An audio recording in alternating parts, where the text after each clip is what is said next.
federal grant called a SARE. Oh, we on this one. It's the Gong Show.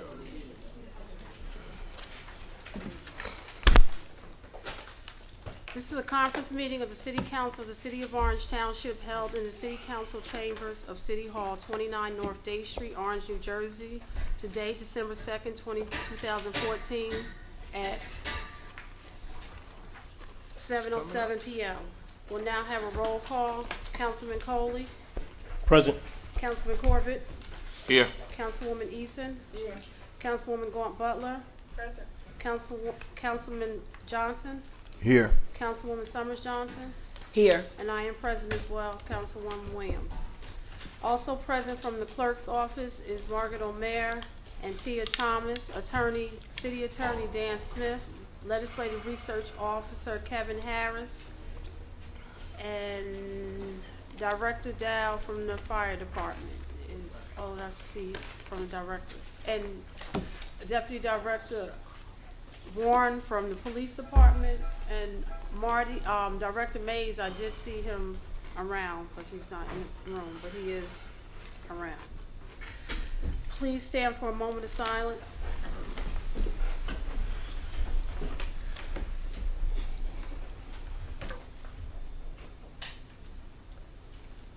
Thank you. Please be apprised, anyone wishing to discuss agenda or general items shall sign one book. There will be 2 columns in the book, one for agenda items and one for general issues.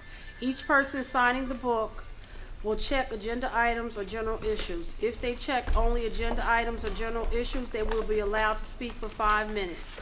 If they check general issues and agenda items, they will be allowed to speak for 10 minutes. The new NJSA 10:4-9 Sunshine Law has been met. A notice of this meeting was sent to the Star Ledger and published in the record transcript on July 17, 2014. Also posted on the bulletin board in City Hall and filed in the office of the municipal clerk. At this time, for matters of discussion, you'll see on the agenda that we had none scheduled, but post-agenda, Director Dow called me and he wanted to bring words to the city, and he'll tell the reason why he wants to bring those words. And also, Mr. Scarry, the chief, while he's coming to the podium, Mr. Scarry, the chief financial officer, came and joined us at the meeting at 7:09 p.m. Chief Director, Chief Dow. Okay. Thank you, Council President. Michael R. Dowd, Acting Fire Chief, City of Orange Township. I come before the council tonight basically to inform you that I will be retiring effective January 1st of the coming year. And I'll be closing out my 34-year career with the Orange Fire Department and the City of Orange Township. Director Dow, I'm sorry, can you say a little bit loud? That's a lot of years. Okay. Say it loud, sir. Yes, Chief, I will be retiring after 34 years of service with the city. I wanted a moment just to thank a few people. First of all, Mayor Warren for appointing me as director and then as acting chief, Council President Williams, and former Council President Easton. She was in charge of the council when I was confirmed, and all the council people and the citizens of Orange for giving me this opportunity. It was a great ride. I was born and raised in the city. I'm sorry. But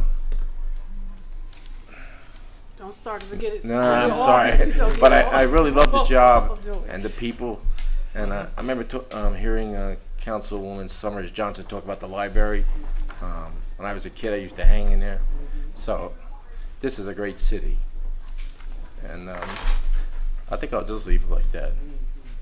Thank you. The chief. Chief.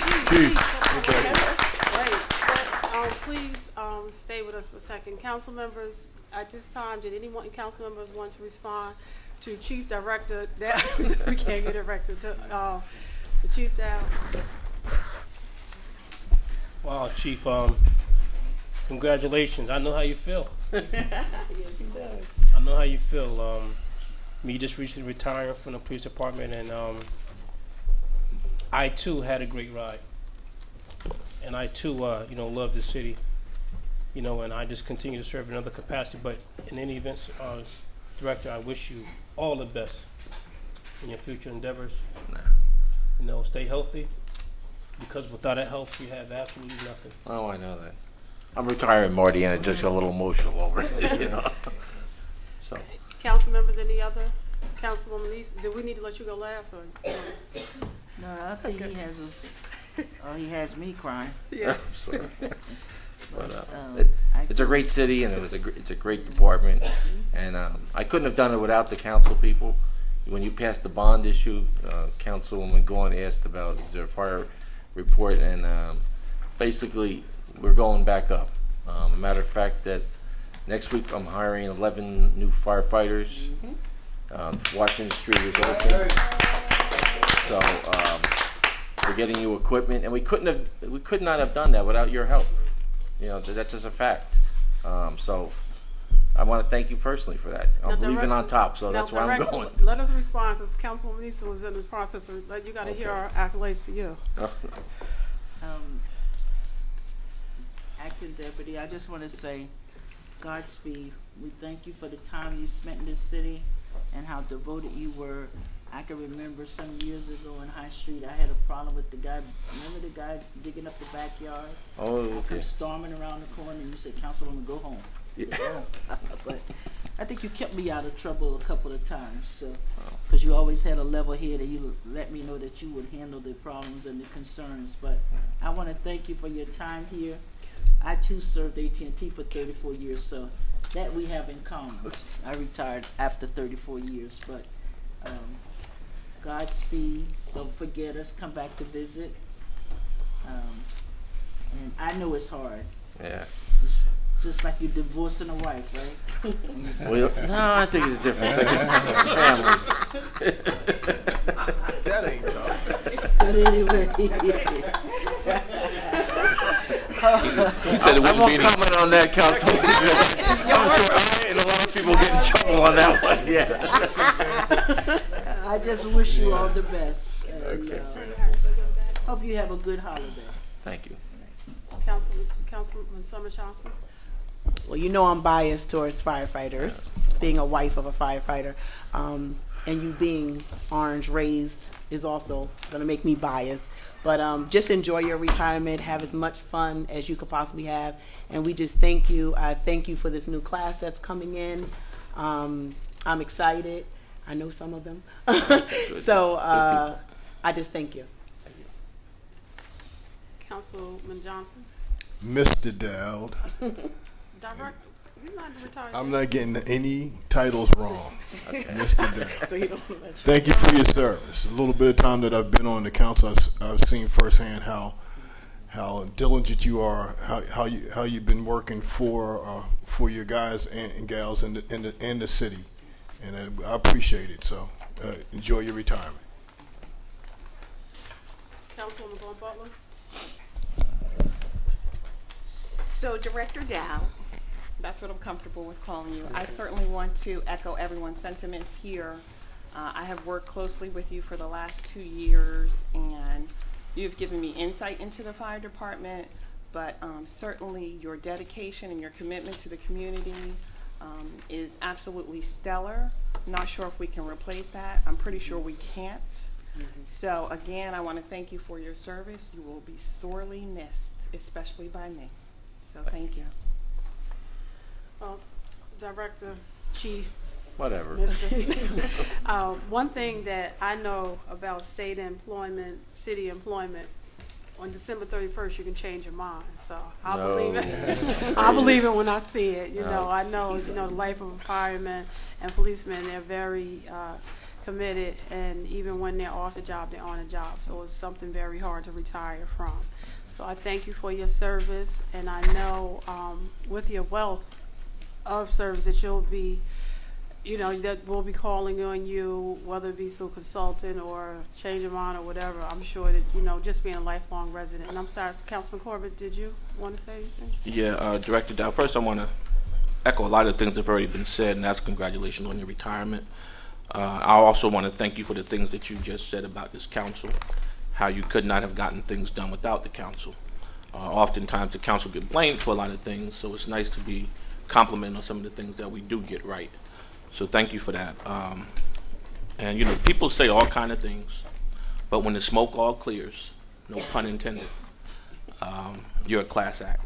You've handled your way yourself like that from the day that I've met you, and I'm sure you'll continue to be that way even in your retirement. So congratulations to you. Whatever you do, I know you'll be successful.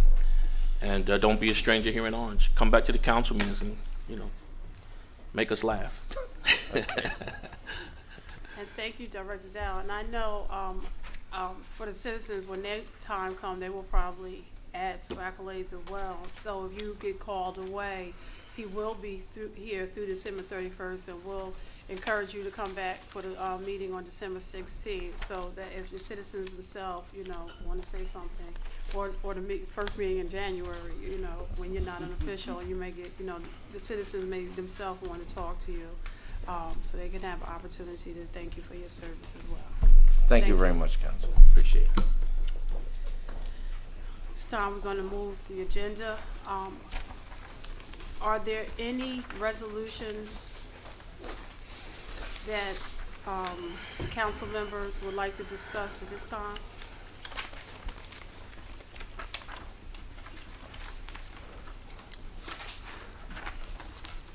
Uh, 303. 303, we'll stay right there, Councilman Coley. 303, were you going, okay, I'm sorry, were you going to say all the resolutions that were similar to that one, 303, 304, 305, and 306? Or are you just talking about 303? Just talking about 303. Yes. A resolution authorizing the city of Orange to submit certain, for the CDBG. Yeah. I guess the additional backup is missing. All I have is just the backup for the Central Park basketball court improvement. For priority number 7. Yes, that's all I have. Just the that request for $102,450, and everything else is not unless I'm looking at it differently or wrong. I don't see it where it all adds up. Director Mays, do you know what was handed in?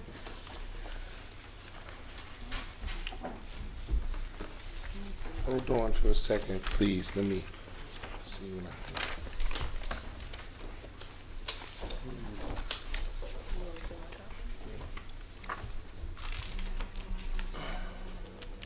So you're asking for all of these, but you already provided backup for priority number 7.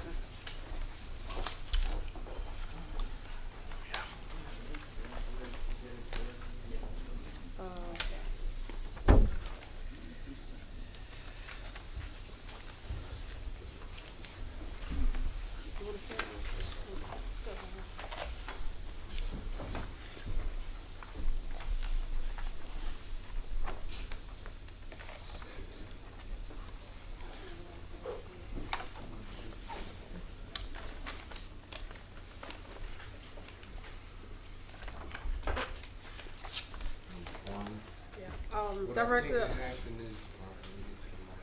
here, you want to take it with you? And just bring it back. Go ahead. What I think happened with this is I just checked a couple of packages. Some people have different applications, like some people have 1, 2, 3, so maybe they got split up. So if everybody could pull out their application, maybe we could piece it together and all of them will be there. Councilman Coley, I'm going to have Ms. Thomas go make a copy of all the backup, and we'll bring it right back. Okay. Is there another discussion? Council Yes. President. 312. 312? 312? Yes, 312. Okay. Now, Tim, Ms. Thomas. Tim. Just make sure. The bill list? Yes. Okay.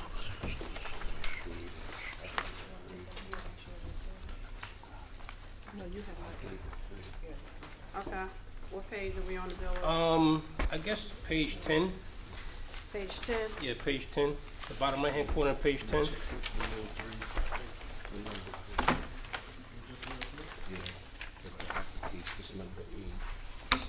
I need Director Mays to kind of pay attention to this because you need to answer these questions here.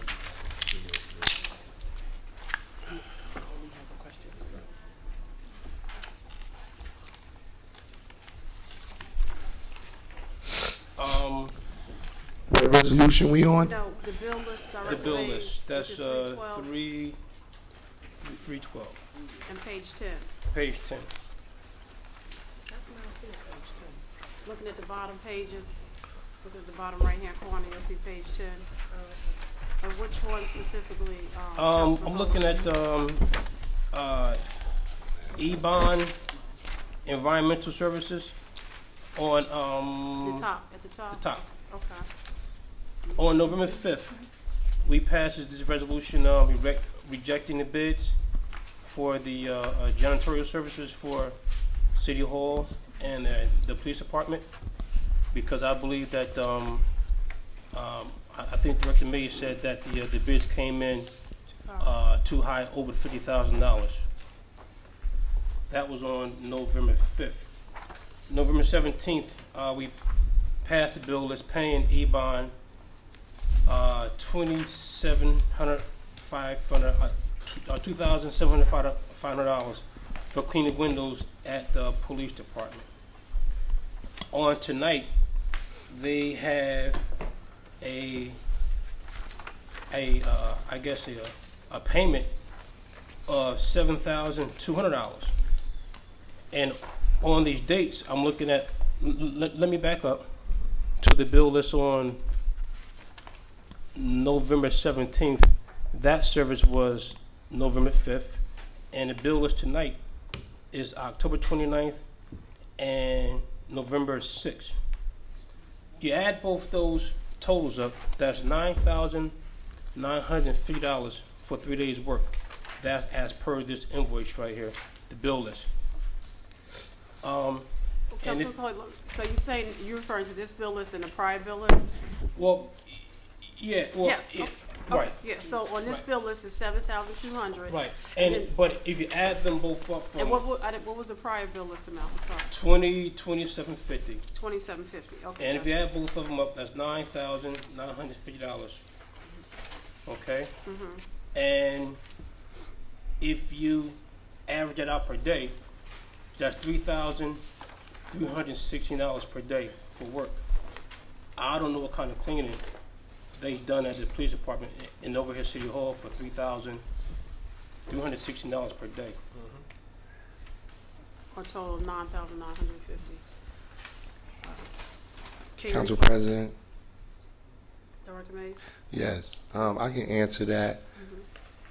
What you see before you on the bill list in terms of a payment has no correlation to the amount of days that this organization worked. Well, why are we paying them? We are paying them for 3 different services. One service was window cleaning at the police building. The second service was the cleaning of the holding cell area, and a third payment will be for cleaning the entire building, specifically focusing on the bathrooms and sanitizing the common areas. So that's what these payments represent. Councilman Coley was accurate when he stated that the janitorial services was rejected because the bids came in over $50,000. And as you know, we've been going through this for a couple of months now. So the thought was to give the police building a complete cleaning before the janitorial services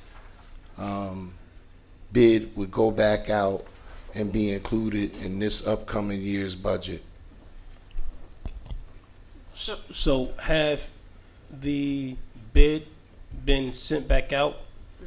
I didn't think I would get this question. I don't have the date in front of me when it's going back out to bid.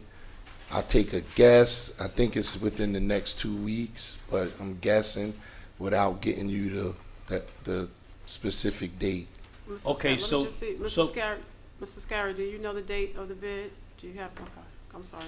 Okay, so Council President DeMarty Mays, so we're gonna continue to pay E-Bond, these elevated prices until we get a contract in place? Or are we gonna try and keep their cost equivalent to what that $50,000 contract is? Or we just gonna pay them whatever they say? We are, what you see on this bill list represents payments that are finite, payments that will end. There's no ongoing contractual agreement. This was considered a one-time shot in the arm cleanup before the janitorial services bid goes out again. So these payments will not appear on the bill list on a regular basis. If I did research it, these may be the final ones, but I'm not sure. You may see some additional ones, but more than likely this will be the final bills that you'll see. I can give you the total of all the cost. I can provide that to you if you want to have that. The total of these, The total of all the services provided by E-Bond. okay, I think I asked you that about 2 weeks ago, and I never got that from you. I have that. Okay.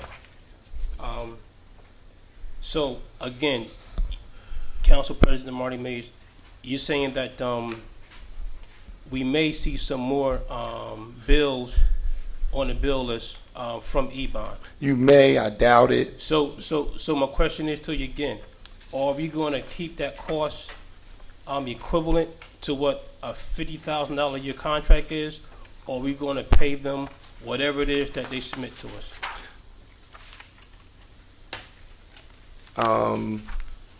Only way I can answer that is again to say that this was a finite ending service. I mean, it's a one-time shot in the arm, clean up the police building. We don't expect to pay them any additional funds, and we hope to move forward and have somebody in place on a regular basis. That's what we want. Director Mays, did you, at our last council meeting, did you state that when we were rejecting the other contract, that you had just employed them to do specific things just because if they, certain, Yvonne were employed to do certain things because they were so, do you know what the certain things were that they were? Yeah, I named the three things earlier. Number one was window cleaning. Number two was cleaning the bathrooms, focusing on sanitizing the bathrooms. And the last one was cleaning the holding cell area. Those were the three main things that they were supposed to focus on. Councilwoman Eason? Let me shed some light on that. Marty is being very modest about this. A year ago, I toured the police department and took pictures with one of the lieutenants. It was filthy. Subsequent to that, I asked the mayor and Mr. Mays to do a cleaning contract because it needed cleaning. I think they had a couple infestations of bed bugs and different things, and the carpet and everything was just, the whole thing was filthy. Subsequently, when the bids were pulled, we thought they were on the bill, on the agenda. I called the mayor the next day and I asked him to employ a company to go in at a one-time deal and clean that building thoroughly. So, Councilman Coley, that's how that happened. So he asked Marty, he called Marty that day to ask Marty to get a cleaning company. So that's why they are in there. We cannot wait for a cleaning contract. No, That it was done building under had to be emergent sent- matters, I believe. It was, yeah, it had to be sanitized, it had to be cleaned, it wasn't fair to the officers there, that they were coming into that filthy building, they have kids and families at home, and they didn't want to take any of that stuff home. Subsequent to them being there and cleaning, I've checked with some of the officers, the building is in a lot better shape, much cleaner, and they are enjoying the cleanliness of it. But my question was gonna be the same to Mr. Mays was, when was the contract going out for bid? This was a one-time shot deal. Emergent. I told him he couldn't wait any longer. He has to clean that building. So that's why this happened with, But for clarification, I think you said it Yeah. at the last meeting that this was a one-time emergent yeah, contract. the one-time emergent, because the building was in horrible shape, and I'm quite sure it was the same way when Councilman Coley was there. somebody needed to clean it. I wouldn't have wanted to go to work there with the filth that was there, so that's why this contract happened. So, Director Mays, two things, if you can get Councilman Coley and CC all the council, the total amount, just to ensure that the total amount that they would be paid was $9,950, or if it's gonna be more, could you send a memo, no later than Friday, and also the date of when the contract is going, or the status of the contract being rebid? Okay? Okay. Because Mr. Mays said a month. We've been working on trying to get a cleaning contract for the building, for the police building for a whole year. Yeah.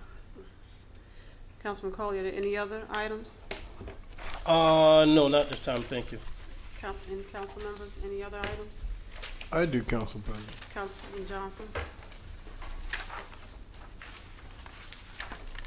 Item number 302, 2014. Is this the question that you sent, Director Mays? You received a question regarding,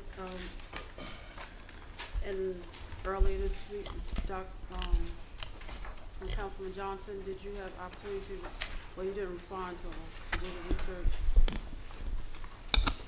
You want to restate the question, Councilman Johnson? Restate it.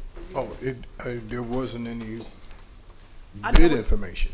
I mean, I'm just, in case, you know, so for the sake of the audience and then, because he Oh. doesn't have the question before.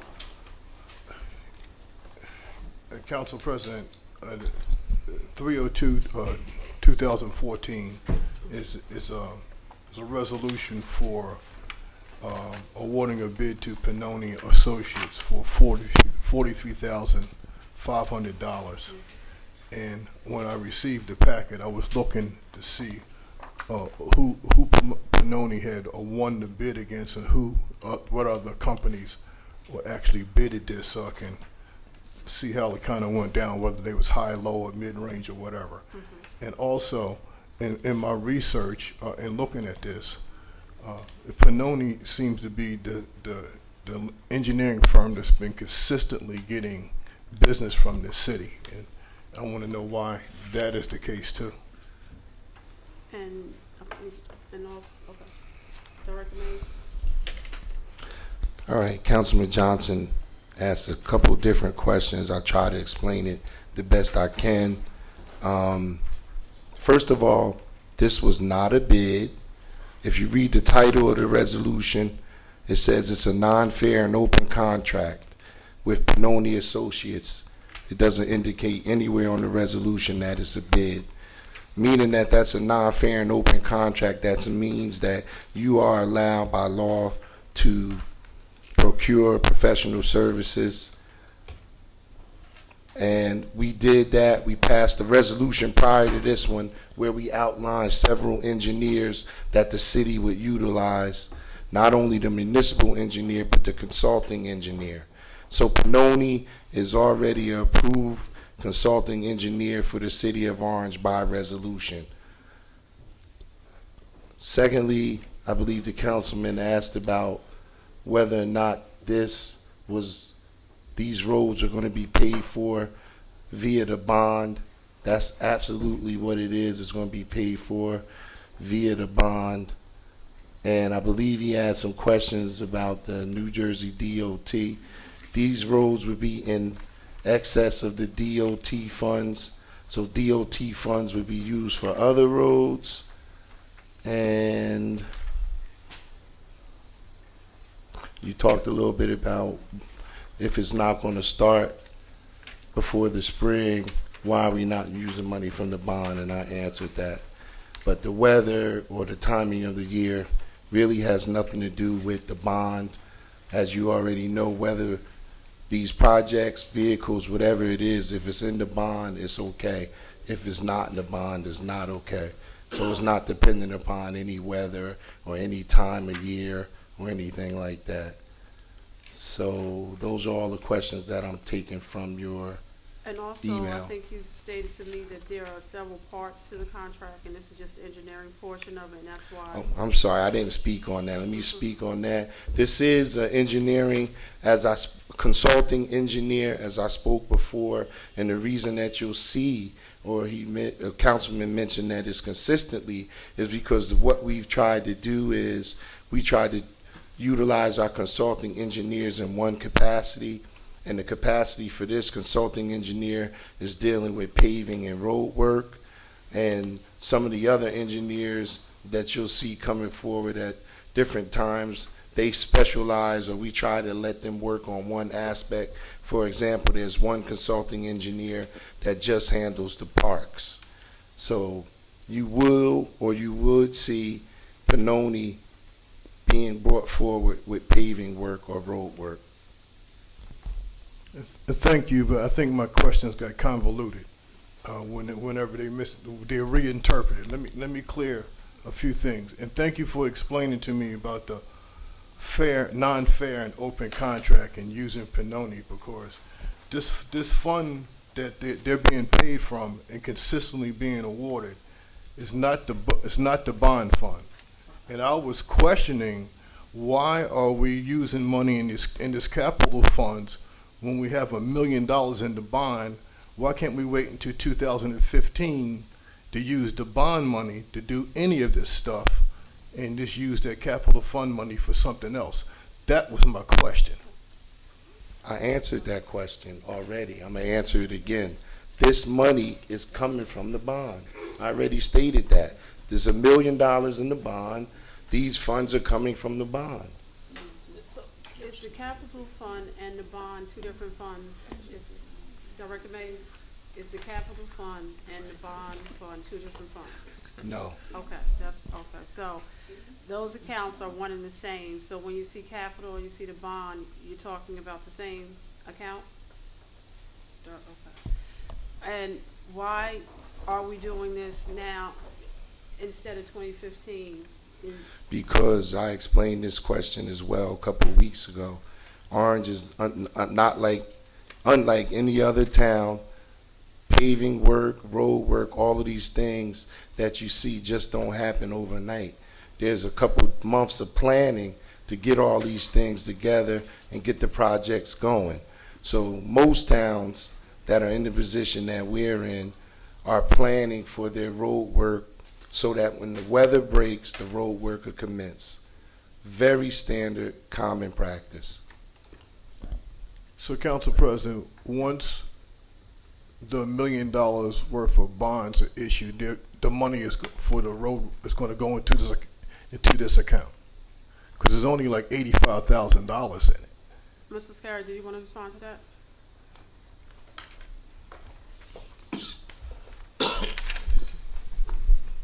Joy Lascari, CFO. I think that there's maybe a couple of areas of confusion. There are a number of different funds in the city. This is true for any city. You have a current fund, which is a budget fund. You operate that one by budget and by budget year. The water operating fund is also a budget fund. You have also trust funds and you have capital funds. Now we have a general capital fund for all of the city's general improvement authorizations, commonly called bond ordinances. You also have a water capital fund for the water capital projects, okay? In the accounting structure, anything that begins with a C4 is part of your general capital fund. Anything that starts with a C6 is your water capital fund. It wouldn't be a bad idea for us to maybe have a training session, especially for all the new council, but even for existing ones, to understand clearly what the accounting structure is in the city. Now, the most recent bond ordinance that we passed, as you know, it was outlined very specifically with A through G or H or I. Yeah, I think it was through I. A through I categories, and certain amounts being allocated for fire equipment, for police equipment, for DPW equipment. There were all those different categories. And the council expressed a deep concern about making sure that the funds are expensed for those categories correctly. So when I created the accounts the account numbers in the general capital fund, reflecting from the bond ordinance, I actually segregated them by those A, B, C, D, E. So if you look at that account number that you're looking at for that particular resolution, the name of the account is 9'14", which means the ordinance 9-2014, and then there's a letter. Councilman McCollum, can you just hand it so she can look at, so she can see what we see? I could go grab mine. Okay.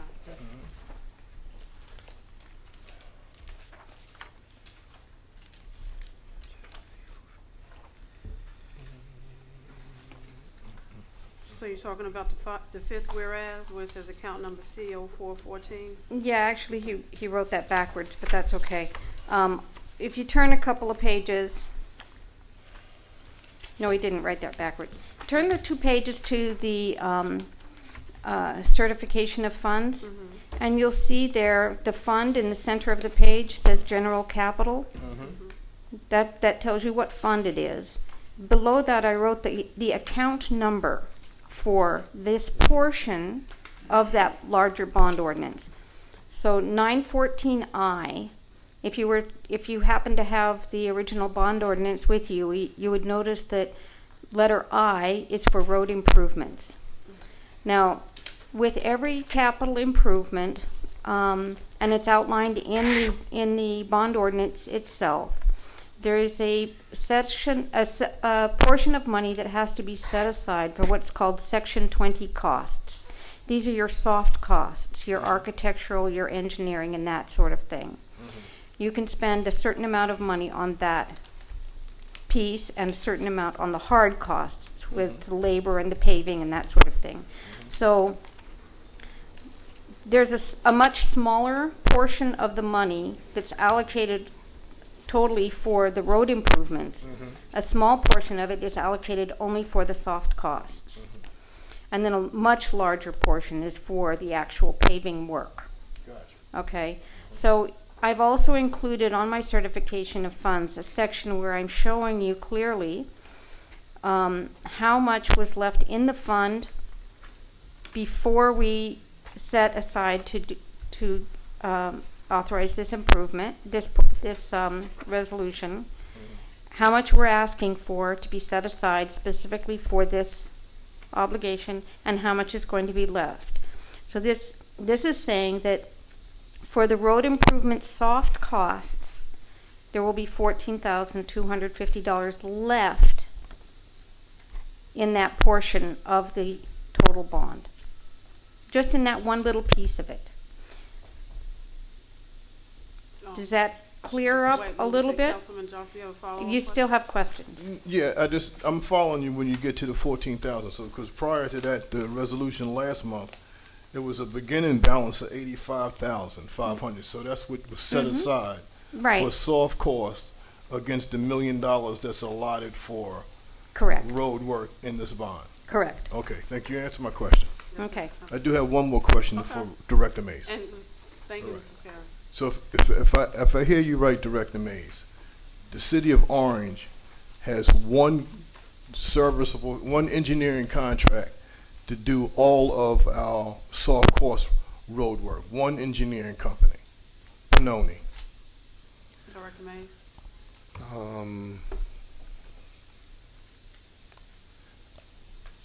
The city of Orange has several consulting engineers, which all of the consulting engineers perform various engineering duties, but what the city chooses to do is to utilize those consulting engineers based on what we feel they do well.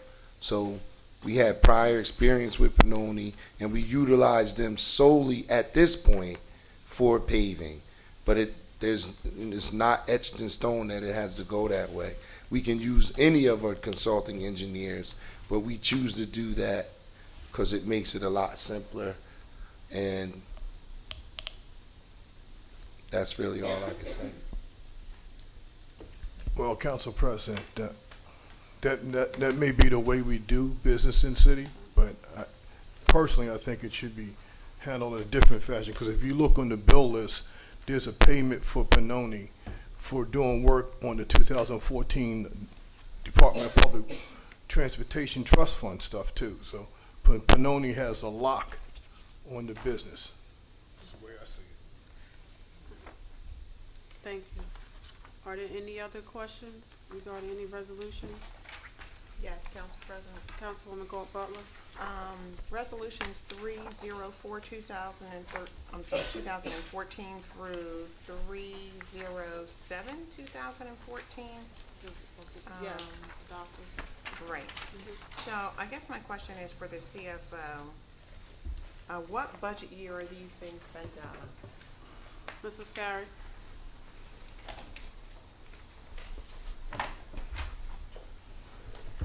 Joy Lascari, CFO. Even in the face of the resolution, you'll see in the second paragraph there is an account number. That 5 indicates 2015. And if you look at the CERTA funds, I worded it in such a way that even though we're passing the resolution now, we want to be able to have the availability of the services of these doctors from day one. So these are items that you will see in the budget workbook for 2015. That was my next question. Mm-hmm. Because I saw the term was for 2015, and so I was wondering how we Yes. were spending that money in 2014. We're not spending it in 14. And I this just is wanted to make sure pre it was incorporated into the 2015 getting ready for budget. 2015. That's right. That was my question. I think I had some other questions. One moment. On these same or different ones, Councilwoman? No, different Okay. ones. Okay. 311, 2014. Is that not done? Do we not do the interview process for that? Yes. Okay.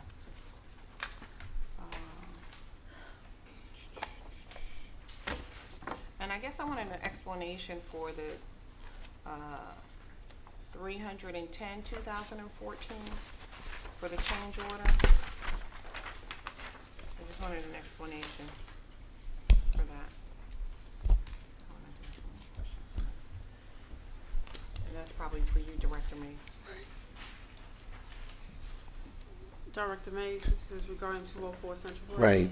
Resolution 310, 2014 is for a change order. As part of the demolition, 204 Central Place, they are required to sweep the lot for underground storage tanks, and unfortunately one was found here on the site, which is in the front of the building, which is prohibiting the contractor from demolition. So this is a city-driven demolition. Because it's a city-driven demolition, we are paying for the removal of this tank, and this is the cost for that, and the tank has to be removed before we can commence with demolition. Okay, and I guess my question really is, and I understood fully why there's a change order, but generally when we're doing demolitions, isn't there an initial assessment of the property? The assessment is not initial. The assessment comes as part of the demolition, and that's why this tank was found during that assessment of the property and the land associated with the building. So this is a normal course, or something that's not out of the ordinary in terms of demolition or any time you're planning anything on specific pieces of land. And so then my next question is, and this is really probably rhetorical, but maybe we should change the way we customarily do assessments so we can really fine-tune, I guess, the amount of money that we will be spending during demolitions or things of that. I'm just saying the process might need to be looked at. Okay, I don't have a problem with that. And Director Mays, to this process, you probably, if you recall, and also Councilwoman Butler, Councilman Coley has been asking about this week after week, and I think this came as they were ready to, so you might want to give a little background, that they were ready to go to demolish the property, and when they went to do the final, they came upon another tank, so it was something that happened at the tail end. This was probably anticipated on being demolished back when, Councilman Coley? At least a couple. I think we passed this resolution September 2nd, Okay, so. so this been lingering for quite some time. And you've heard every Councilman Coley asked about it, and Kevin found out this was the reason that it was lingering. Are there any, Director Mays, until Ms. Thomas comes back with the work, can you give a short summary of the CDBG projects that are? Councilwoman Williams, on what you were talking about on 204, before you move on? Yes. Mr. Mason, you anticipate having that house done in the next month? Because I know Miss Christie has been dying for that house to come down. Yeah, I anticipated the question. They gave me a date today. I think they said on the 10th. Of December? Yeah. Should be it down. That'll be her Christmas present. Going back to 303-214, do you have that before you? Yeah. Until Ms. Thomas comes, can you just give an overview of the 13 projects that are on the page and how this works, and will all these projects be necessarily done, or? All right. Let me try to be brief. These are the CDB projects for the city for the year 2015. And this initial resolution, what it does is it's there or prepared, so we will submit these applications, and these rankings are what was given for each application. All of these projects are not city projects. I would say 1 through 7 are city projects. Then when you go beyond 7, you start seeing nonprofit organizations that also submit. So my focus will just be on the first municipal applications. 1 through 3 all have to deal with the parks, and they're consistent with the Green Acres application that we submitted. And it's consistent because if you remember, I talked about a dollar for dollar match, because we had a lot of concerns when we were talking about the Green Acres on how much money the city would have to put forward for that. So the first 3 are all parks, and they're all important, and hopefully all 3 of those will be funded in some capacity. Again, once we are awarded Green Acres funding, this is a dollar for dollar match. So the passage of the first 3 mean that the city will not have to come up with so much of a down payment cost, or additional cost, I should say, for the projects that are in Green Acres. So then the 4th project is a project that we hope to take place outside of Oakwood Avenue School. We want to try to do a school a year to try to make it safer for the children to cross the streets with appropriate lighting, signage, street painting, and we want to focus in on Oakwood Avenue in the initial year, and then next year there would be another one. And then the next 3 are all projects that come out of the mayor's office or the recreation department. 2 of them, I believe, have already been funded in the previous year. I'm not sure. I think the new one is something that they want to do at the YWCA. So those are, again, projects 1 through 7, which are considered the city projects.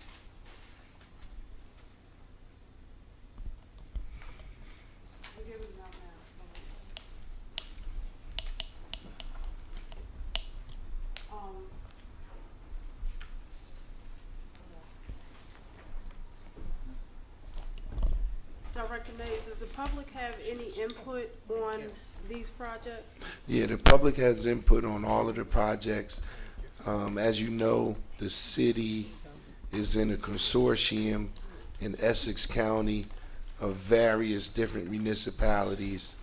There's monthly meetings on the whole CDBG process, public meetings that the public can come to and be involved with the whole process. Councilman Foley, do you have any follow-up questions? Just one. I guess number 13, the East Orange Community Development Corp. Where is that located? I don't have the exact address on that. That's But, on Main Main Street. Street. That's on Main Street. Main Street. East Orange, by right across Walgreens. from the BP station.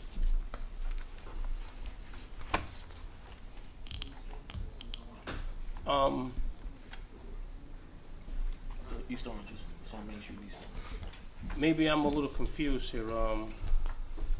If this, And East Orange Community Development Corp. is really East Orange Development Yes, Corp. they service. Yes, they service. East Orange. Yeah. I think I know where you're going with that question, okay, yeah, Council. help They me out. service. Let me explain to you so you Yeah, know. please, if please. it's with this East Orange, even though it's located in East Orange, the rules say that if you could prove that you service 50% of Orange residents by intake, when they come in, they take your address and everything. If you could prove that with any CDBG, then you're eligible to apply. And that's also the case for Main Street Counseling, who the city has been funding for years. So, because I believe they're located in West Orange. So you don't necessarily have to have your organization in the town. And as an example, Councilman Corbett, you might be able to, I think this last fire, they were heavily involved in some of the public service applications that go on in terms of assistance. Yes, Those are folks who- continuous things they do. Folks who lose their home, folks who can't pay their rent, their mortgage, their electric bill. Folks from Orange certainly take advantage of the services that they render. thank you. It's been there for years. And I think collectively, and I don't know if Director Mays was trying to hand them out, that there is probably a meeting of everybody in the city who would like to put in an application to receive funding, and then it's done under one, and then the distribution will come out in 2015. So it may not necessarily be us, as he said. Thank you And very much. Also, I'm sorry, I didn't hear what you just said. It may it's not. like Director Mays stated, 1 through 7 might be applications directly from the city, but below that, 8 through 13 might be nonprofits in the city or service the city of Orange, and we're putting in like a group application to the county requesting funds. Because they service the citizens of Orange.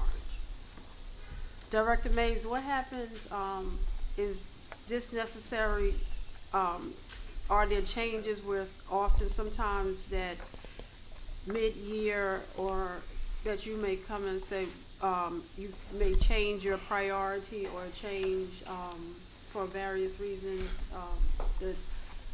what applications you're putting forth to the county? Right. Let me just give you. I should have gave you a little more background. Typically, the city receives about between $400,000 and $500,000. So all of these applications you see won't be approved. It's a negotiation process. That's the next process after this resolution is passed. There'll be a negotiation process where the county will sit down with the city, and then they'll also sit down with all of the other organizations that submitted the application. So we're looking at between $400,000 and $500,000 realistically, and you can see how much the requests are.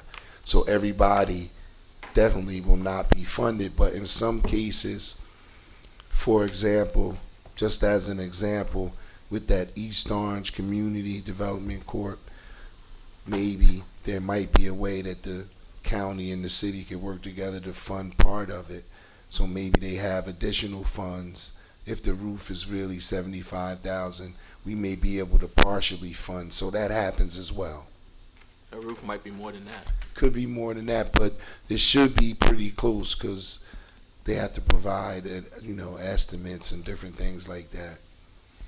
And could it possibly also be on East Orange, the city of East Orange request as well? They could, I'm not sure about that. I'm not sure if it is. I don't know. I don't know. if it could be assigned. It could be, but I don't know. Okay, thank you. Councilwoman Eason?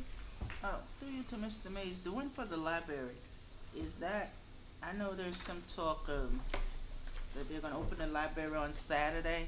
Is that contingent upon this, getting this grant, do you know? Yeah, I don't know what they're doing with that. I can't answer that. Councilwoman Council Sum- President. One second. Councilwoman Summers Johnson, do you know? Know anything Okay. about that? No. That was Council- announced last night that they're probably gonna open on Saturday. He hoped this Saturday, but maybe later on in the month, and I was just wondering if that was part of the funding that he was waiting on. Councilman Councilman Johnson, you raised your hand. Was it? Yeah, regardless? Council President, on this East Orange Community Development Court, this priority number 13. I mean, do we have any council people that are like liaisons for this, or is there people from Orange on their board of directors? I know. How do we find out about what's going on at this place? I will defer right now to Councilman Corbett, because I know Councilman Corbett is possibly going to be a liaison, and I don't know if there's another. No one from Orange that I know about is But on that you've been board. asked to, or you've been in talks with them about being Yeah. liaison. Yeah. So it'll possibly be Councilman Corbett. Okay, thank you. Council President, Yes.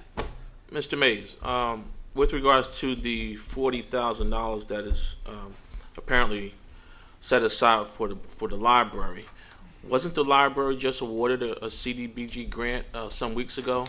Was that 40,000? Or was that something different? They were awarded a grant last year. I don't know about a couple of weeks ago. They were awarded a grant. You're all within Orange's grand scope of the money. What do we get? 400 and something thousand Yeah, collectively. between 400. And then you have certain entities that got pieces of that money. Mm-hmm. I know I was in the library just recently, and I was told, I believe, by Mr. Davis that he has the money from a grant to have this literacy program on Saturdays. So my question is that from that grant, or are these duplicates? No, this would be another. What I believe happened is that they applied last year and were awarded, and now they're looking to be awarded and run the Again? program again. Okay. All right. Thank you. Councilmember, are there any other questions on any items? If not, let's move the agenda. Is there a motion to adjourn? Motion. Second. Motion by Councilwoman Easton, second by Councilman Corbett. All in favor? Aye. Any opposed? We're going to go right into the regular meeting of the city council. I'm sorry, is it okay that we go? I apologize. Anybody need to break, or are we okay going in? Do you need to take, let's take a 5-minute break. Jamie on time. Councilwoman Summers Johnson. Okay. Okay, I got 10. A regular meeting of the City Council of the City of Orange Township held in the City Council Chamber, City Hall, 29 North Day Street, Orange, New Jersey, on Tuesday, December 2nd, 2014, immediately following the conference meeting. Pledge of Allegiance, no, okay. One sec. Billy, this is not time for this yet. You gotta wait. Somebody go visit. Please stand for the Pledge of Allegiance. I Pledge allegiance to the flag of the United States of America and to the republic for which it stands, one nation, under God, indivisible, with liberty and justice for all. I'm going to have our roll call. Councilman Coley, Present. Councilman Corbett, Here. Councilwoman Eason. Here. Councilwoman Gord Butler. Present. Councilman Johnson. Here. Councilwoman Summers Johnson.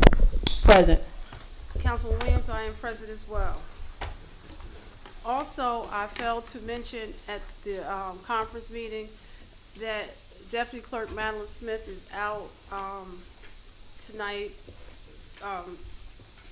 for personal reasons, and she will be back with us on Thursday, possibly tomorrow. Also present from the clerk's office is Margaret O'Meara and Tia Thomas. From the Attorney Dan Smith, City Attorney Dan Smith. Joyce Lascari from the Chief Financial Officer, our Legislative Research Officer Kevin Harris, Director Mays. And we did have a representative from the fire department. We do have a representative from the fire department with us, and that's it. The requirement of NJSA 10:4-9 of the Sunshine Law has been met. A notice of this meeting was sent to the Star Ledger and published in the record transcript on July 17, 2014, posted on the bulletin board in City Hall and filed in the office of the municipal clerk. We have no minutes to be approved at this time. Regarding reports, Department of Building, Plumbing, Electrical, Elevator, Fire Division Development, month of October, $67,524,000. The Oprah requests, I'm sorry.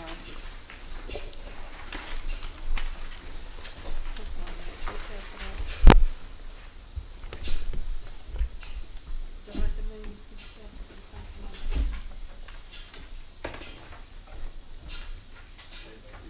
Yes.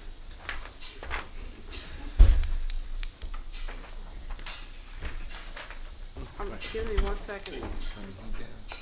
No. I'm flashing. I'm gonna hand out church fans next week. Now let me turn the heat down.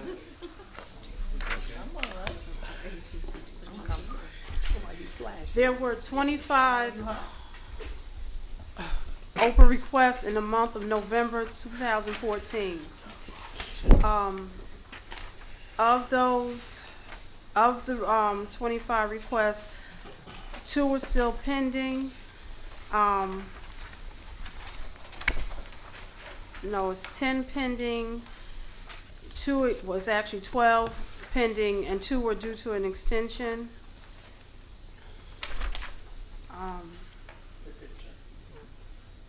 I will state, Ms. Gordon had a concern regarding our Oprah requests and findings by the GRC. And some of those findings were papers where records were missing. Ms. Gordon, what I will state to you that going forward that we are improving a policy. That policy will be coming forth for approval, and it will probably be kind of redundant in what the state requires. And this is, she's doing on behalf of all citizens of Orange. So, and on the 16th, and it'll be to make sure our checks and balances that we don't have some of the issues that concerning you, specifically regarding records missing from city clerk's office, and also looking at the GRC reports online, and anybody can, if you go to OPRA for the state of New Jersey, and you look at GRC, and you can see the different reports and the findings. One that stood out to me was that a notice of extension that you did not receive, Ms. Gordon, and that was something that was clearly a concern, because it is the understanding of myself and the governing body that after the 7 days passes, there is a phone call or communication made to the requester, yourself or whomever is requesting, and to discuss the need for an extension, and then it should go out in writing. There was in one incident that they noted that didn't happen, but I believe in the most recent future that any outstanding requests have been sent to you or to whomever in writing, and it's not only told to you verbally, it should be coming to you in a written letter as well. And that's one area we will probably be over redundant. And to give you an example, that if we're unable to contact, we will probably do a telephone call and a letter, and a certified letter, just to state, you know, why we need the extension. And that should probably be done on the 6th day rather than waiting for the 7th day, the 5th or the 6th day. And also, I understand that the GRC not only wants us to tell you, it has to be some coordination and from you as well, that why this extension is needed, and you have to somewhat agree to it. But I believe that if it's something that you can't get, that the clerk's office cannot magically make it appear. But Ms. Thomas, who is sitting to my right, is in charge of Oprah requests, and they go through her. And I've been talking very closely with her and some of the improvements that may be needed to make sure that we're doing the best job in responding to the needs, to the requests of the public when it comes from Oprah requests. And then there's also the weekly meeting, I believe it's a weekly meeting, Ms. Thomas, with the law department, to ensure that the Oprah requests are, in our response, that we're compliant according to the state of New Jersey. Council, Yes. you also might want to note, there is, they are looking into the way the Oprah requests are processed by city, because most of the cities are saying that they're overburdened, we don't have the personnel to handle it. So there is some changes coming down the pike. Either there's going to be an extension of the time allotted, or they're going to change the way we do it, because most of the cities in the state of New Jersey do not have the personnel to sit and do Oprahs all day. Or you just need a whole staff So to they're do Oprah, requesting right. some changes be made. Right. And there was actually a Star Ledger article probably about 3 months ago regarding the request to Oprah and how it's become overburden to the city, various municipalities. Ms. Gordon, this will be an ongoing conversation that we're working on because it's an ongoing process. But I can tell you that we're talking about it every day to ensure that the process is going to become as flawless as possible. And in terms of the written procedure, you will see a written procedure come out shortly regarding from the clerk's office and then approved by this governing body. And make sure that we're doing over and above with the normal law states that we have to do, just to ensure that we're servicing the citizens again in the most efficient way. This report right here, Ms. Attorney Smith, I had talked to your office about this report being made public just so that people could see. And the only thing that I was suggesting that we can probably change the requester's name just into like a file name. It's like one, if you look at the report, do you have it in front of you? No. Okay. So when you see the requester's name, maybe you could just say 112, just so, you know, for the sake of putting it out, because people don't know that it's being made a public document. Right. So we can just say 112 or, in each month, and so for the public document. Can we please not have any conversation from the audience? But that was one of the requests I was concerned about when the report came out before, putting it out in this format. Is it okay? And, that's all. And not changing anything else, just to have a different identifier, or do we have to put it out in the same format? So you can get back to that, because that was something I was waiting for your office. Okay? All right. Councilwoman Easton, looked like you wanted to say something. No, I was going to say, the discussion you were having with him, I think we should do that offline and we come up with the process so that we don't give the public an impression we can be able to provide something we legally cannot do. So I think we need to get the legalese before we start saying this is something we would like to do. That's all I'm saying. That's what I'm asking. Can we do it? Yeah. But I think And before we move on, Council Coley, I know you had concerns. Is there anything that you wanted to add to this regarding Oprah? No, I just thank you for grabbing the bull by the horns and trying to get a handle on this Oprah request. And I just want to say that at the League of Municipalities, I attended several sessions, and they were very informative. And I must agree with you that when we get the policy in place, it will be very helpful not only to us but to the public to make sure that everything is done, like you said, in the most convenient and efficient manner. That's all. Thank you. Thank you. Council members, any other discussion on Oprah? Moving forward, we're going to do the different reports, and I'm going to start with Councilwoman Summers Johnson on the library.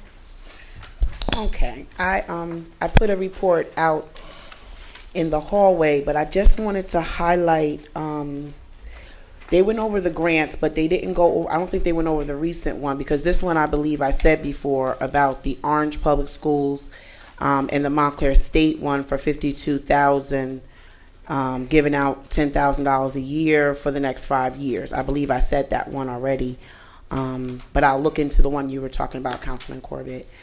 And they also, I'm going to go down to, they did hire a new children's teen librarian to work in the children's department. Also, they went over, last month they had some book signings, and tomorrow they're going to have a Social Security seminar. December 6th, an Arts Appreciation Program. December 10th, Link School Information Session. December 12th, they're having another book signing and jazz program. I finally got the answer I needed about the 30 computers that were donated by the Orange Public Schools. They are now all up and running. They also purchased more software. And what I did not write on the report is just some concerns I received from residents over the holiday weekend that I ran into. They're just still concerned that the library looks too dark to them. So, which has always been my concern, I think, since I was little. I don't ever remember it being bright, but that is something that I will bring back to them, just the lighting, and I think the overall feel. A lot of the residents that I talk to are just not feeling that homely feeling in the library. So I do have more copies. If anyone would like them, I'll leave them back on the table. But it just goes through the grants, the building maintenance, the library staffing, library programs, and technology. Just touched on those departments. And that's it. Thank you.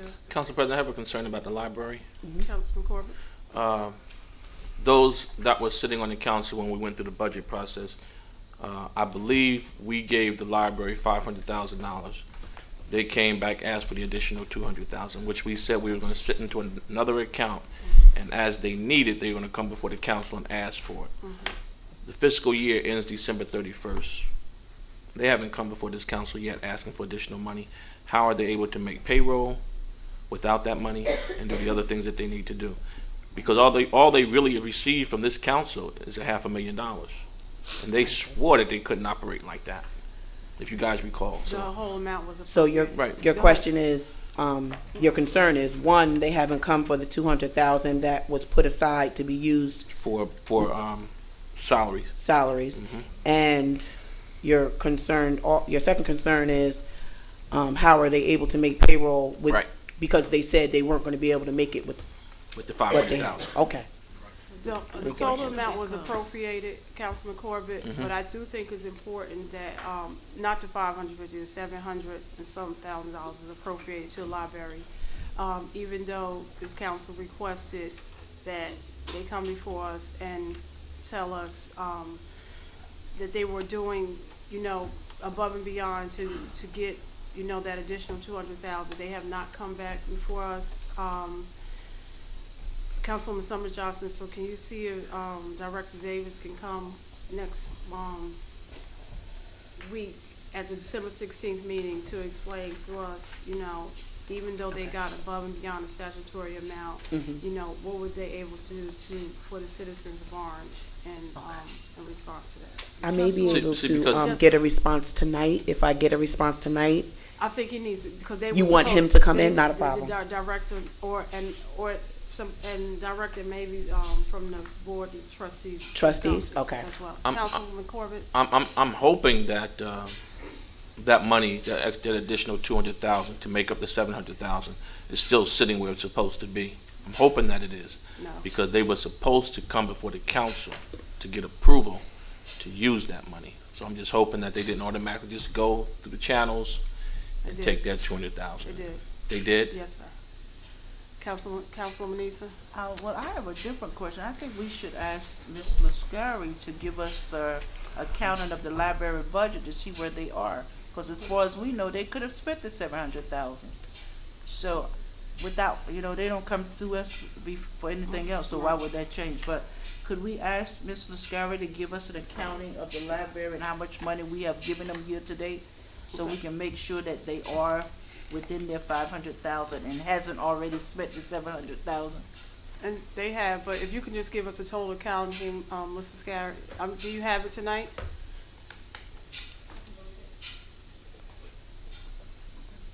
You saying they already spent 700,000?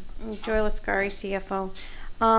No, the total appropriation for the library, the $703,000, is allocated on a monthly basis to the library. The city has no authority over how they spend their money. That's very clear. We need to understand that. We have no authority over how they spend the money. Ms. But Scary, we- let me just be clear, that the city was only, we only statutorily had to allocate to them 500 and some thousand.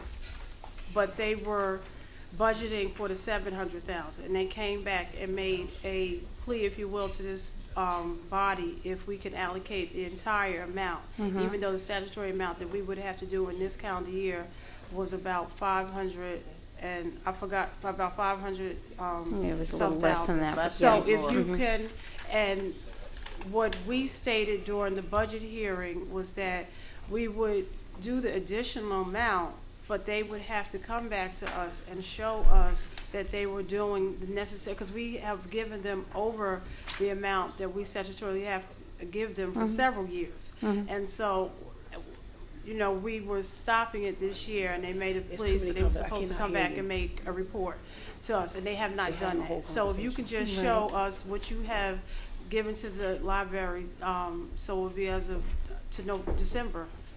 I Have you made the can December payment? run a report, but like I said, I don't believe that concept of having a split was implemented. Right. Okay.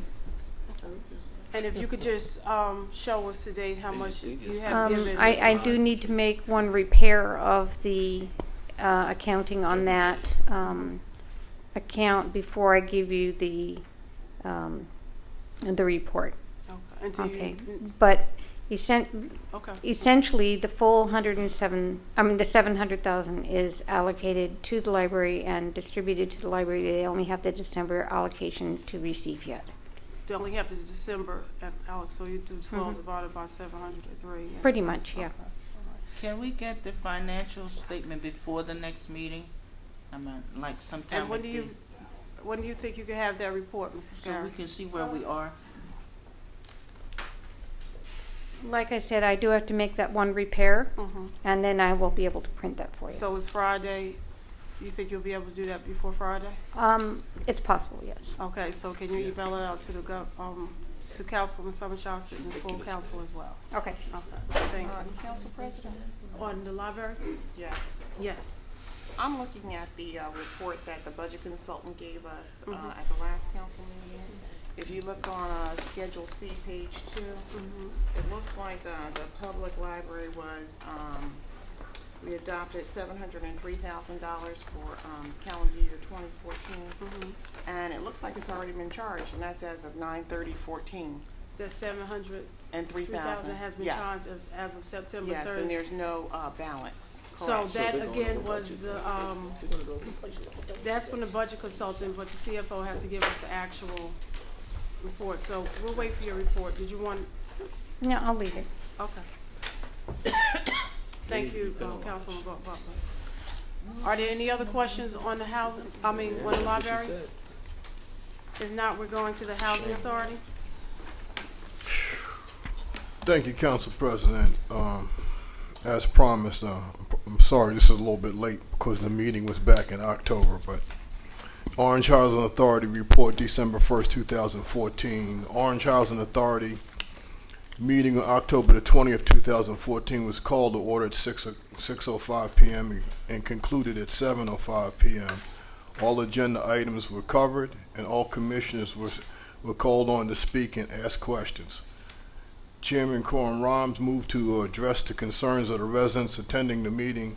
A building superintendent was on hand to discuss maintenance work status, open and closed. Housing Authority staff is preparing all winter equipment by testing and servicing as needed and will clear winter snow walkway and driveways at all scattered sites. Chairman Rams welcomed all the new commissioners, encouraged them to attend classes and get them finished. He also spoke on the importance of having continuity amongst the commissioners and that he would like to see Commissioner Clifford Ross reappointed to a new term. The board adopted 2 resolutions honoring 2 outgoing commissioners, Evelyn Hudson-Dora and David Rossi, thanking them both for their service and commitment to the mission of Orange Housing Authority. Orange Housing Authority Director Walter McNeil updated the commissioners on 2 ongoing housing projects. One, the complex on Oakwood Avenue that started in June of 2014 is ahead of schedule. Contractors are clear to start to close walls with installation, do flooring, roofing, and the facade. All parties to this project await Department of Community Affairs to authorize and issue payments for the work that the contractors have already completed to date. 2, Director McNeil reported that the Walter G. Alexander Phase 3 financing is still a work in progress. All parties are looking to have it all together by December the 15th, 2014. Once this hurdle is cleared, Orange Housing Authority will start the slab foundation work on Phase 3 as soon as the weather permits. This is a brief report today filed on behalf of Councilman Kay Coley and H. Johnson. You can submit this to the clerk's office. Any questions? Also, to that, last week the Housing Authority they had a wonderful dinner for the residents, and I just want to throw it out there. The food was phenomenal, and the fellowship was good. Council President, I did leave off this report because they also had pizza and soda for people who attended the meeting too, so they are feeding everybody. Food and fellowship always works together. Are there any questions, other questions? If not, are there any report from the police, Nothing at this time. fire, Not at this time. finance? None of, I'm sorry, go back. Well, Councilwoman I Gray. was gonna save it for my council comments, but I might as well make the remarks now. The fire department held their annual Thanksgiving Day dinner, and I must say it was outstanding. Residents turned out, and I think it was good food, fun, and fellowship. But what I must say about the fire department, and not only the fire department, but all of the volunteers, especially those that were the cooks in the kitchen, they put forth a stellar effort. But what is most important about that whole work, or that whole cooperation, is that they are willing to step back and let others stand in the light and get the recognition. So I mean, you can't say enough on behalf of the fire department. They do the grunt work, but they don't really want any of the recognition. They'll let other people come in and do the serving and be highlighted. So they really need to be commended. And it's not only the fire department. I want to be comprehensive. There was Lucy, and there was it was Captain Trezza. There were a whole bunch of people back there in that kitchen that never came out to receive their recognition. So I wanted to make sure that I stated it here. Those were the people that really provided the effort, the collective effort to make that event a success. So that's my fire department. Fireman, he's here. Take that back, please. You did have one. And Councilwoman Bourne Butler also, their work, they're somewhere, fire department, police, and this group, they're like elves. You would see they're back there working, and their work usually goes right up into December 25th, and we'll see, you know, we never hear them come about and talk about them themselves, but there is a lot of work that they do to just make sure that this season is bright for many that it may not otherwise be as bright because of various conditions. So we continue. I don't know what year this is, but they've been doing it a lot of years. So, you know. And I also wanted to mention Captain Jamie Anderson and also Elvin Padilla. They were also instrumental in making that event happen. Right. Community. Is there any other with the fire? Finance, none at this time. Personnel, none directly, but I will, as a collective effort for the council, is investigative committee. Investigative committee, that there was scheduled to be a hearing, investigation hearing yesterday at 7:00 p.m. That has been rescheduled for December 9th at 7:00 p.m. here in council chambers. That's it. And Councilwoman Easton, with anything with planning? No, nothing with ABC. ABC as well. Thank you. Moving on, communication and petitions, there are none at this time. Please, there's an oversight on the agenda. It should say none at this time. Moving on to citizens' comments. Council President? Yeah, I'm sorry, Mrs. Scott. Yeah, I'm sorry. Joy Lascari, CFO. If I may, please, I would like to address the issue that was brought up earlier. I was thinking to not do so, but Regarding the library? well, the issue was brought up while we were speaking about the library, and that is the report that was prepared by Mr. Lurch's firm. I would like to make it clear that the assumptions that were made in that report I find to be not reflective of the actual status of the budget.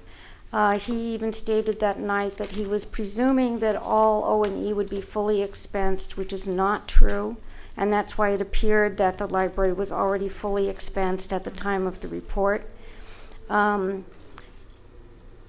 Be prepared to understand that the conclusions and even the statements in that report are not an accurate statement or a reflection of the budget of the City of Orange. Councilwoman Butler, do you have the first page of that report?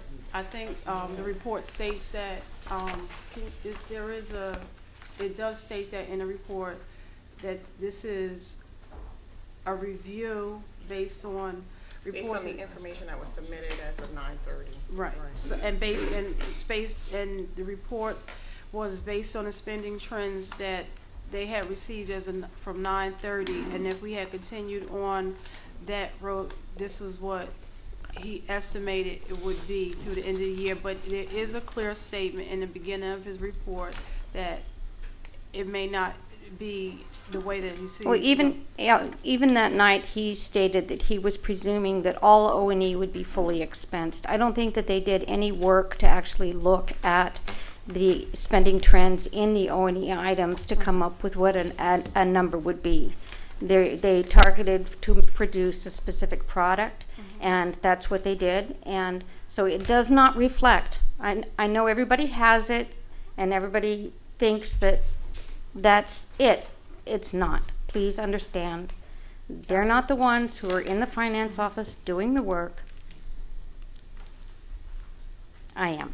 Okay. Well, It Mrs. does Scary, not you were- reflect, and Mrs. it Scary, does not reflect the Mrs. Scary- actual state of the finances of Mrs. the city Scary, of Orange. It's a review. It's a review. And Mr. Lurch did state that in his opening statement, and you were here that night as well. So, thank you for that Okay. comment.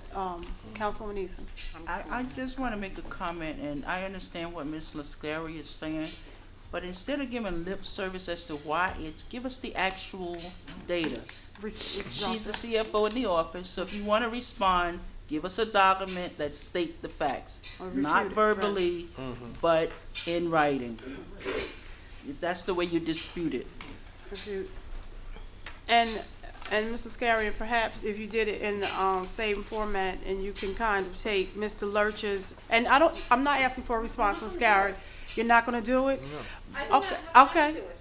Well, what I was going to suggest, Do you want the financing done, or do you want it? Mr. Scary, can you not yell from the audience? Mr. Scary, what I was going to suggest, if you look at the report, and if there are specific areas that you, and Mr. Scary, let's not go back and forth. Let me it's not a finish back my and forth. Let I me know. finish my suggestion. If you see specific areas in Mr. Lurch's report that you can say, this is what the report stated, this is what actually is, and there's a difference. That's what, and if you will be willing to do that, that would be helpful. And if not, Actually, what I will do is at the next council meeting, you will have a full, up-to-date, complete data of where the status of the city is. You take the time to do the comparisons as you like, but there will also be the transfer resolution presented for you for your consideration with the full data of the reality of the city. Okay? Mr. Scary,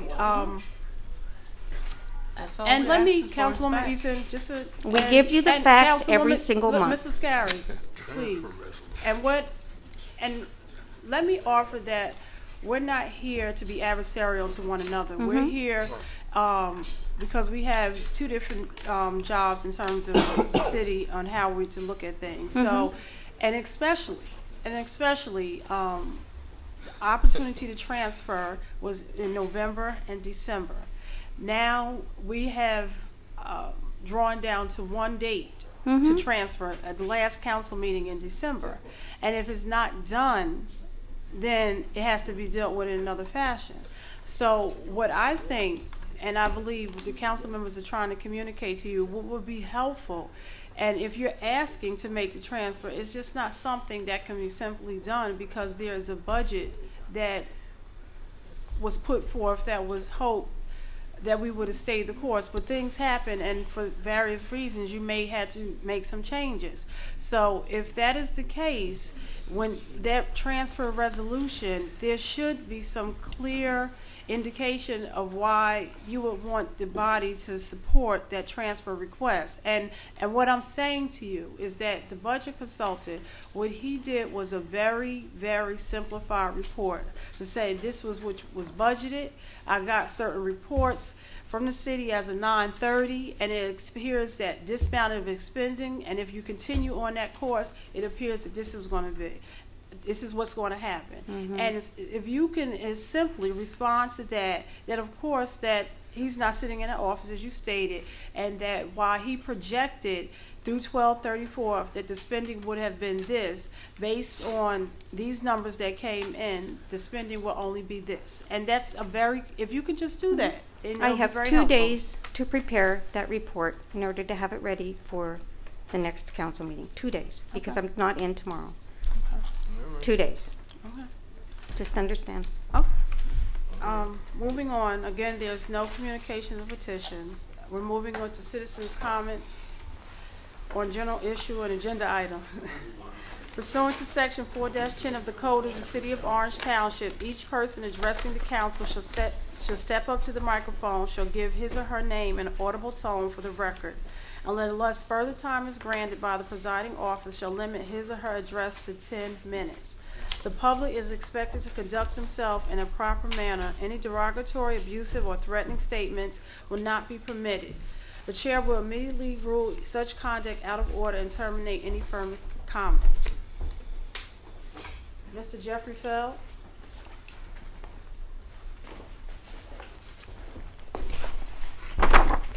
Good evening. My name is Jeffrey Feld, a local business person whose business address is 268 Main Street, Orange, New Jersey. As my custom, I posted various heads-up comments and questions on the www.nj.com City of Orange Public Forum.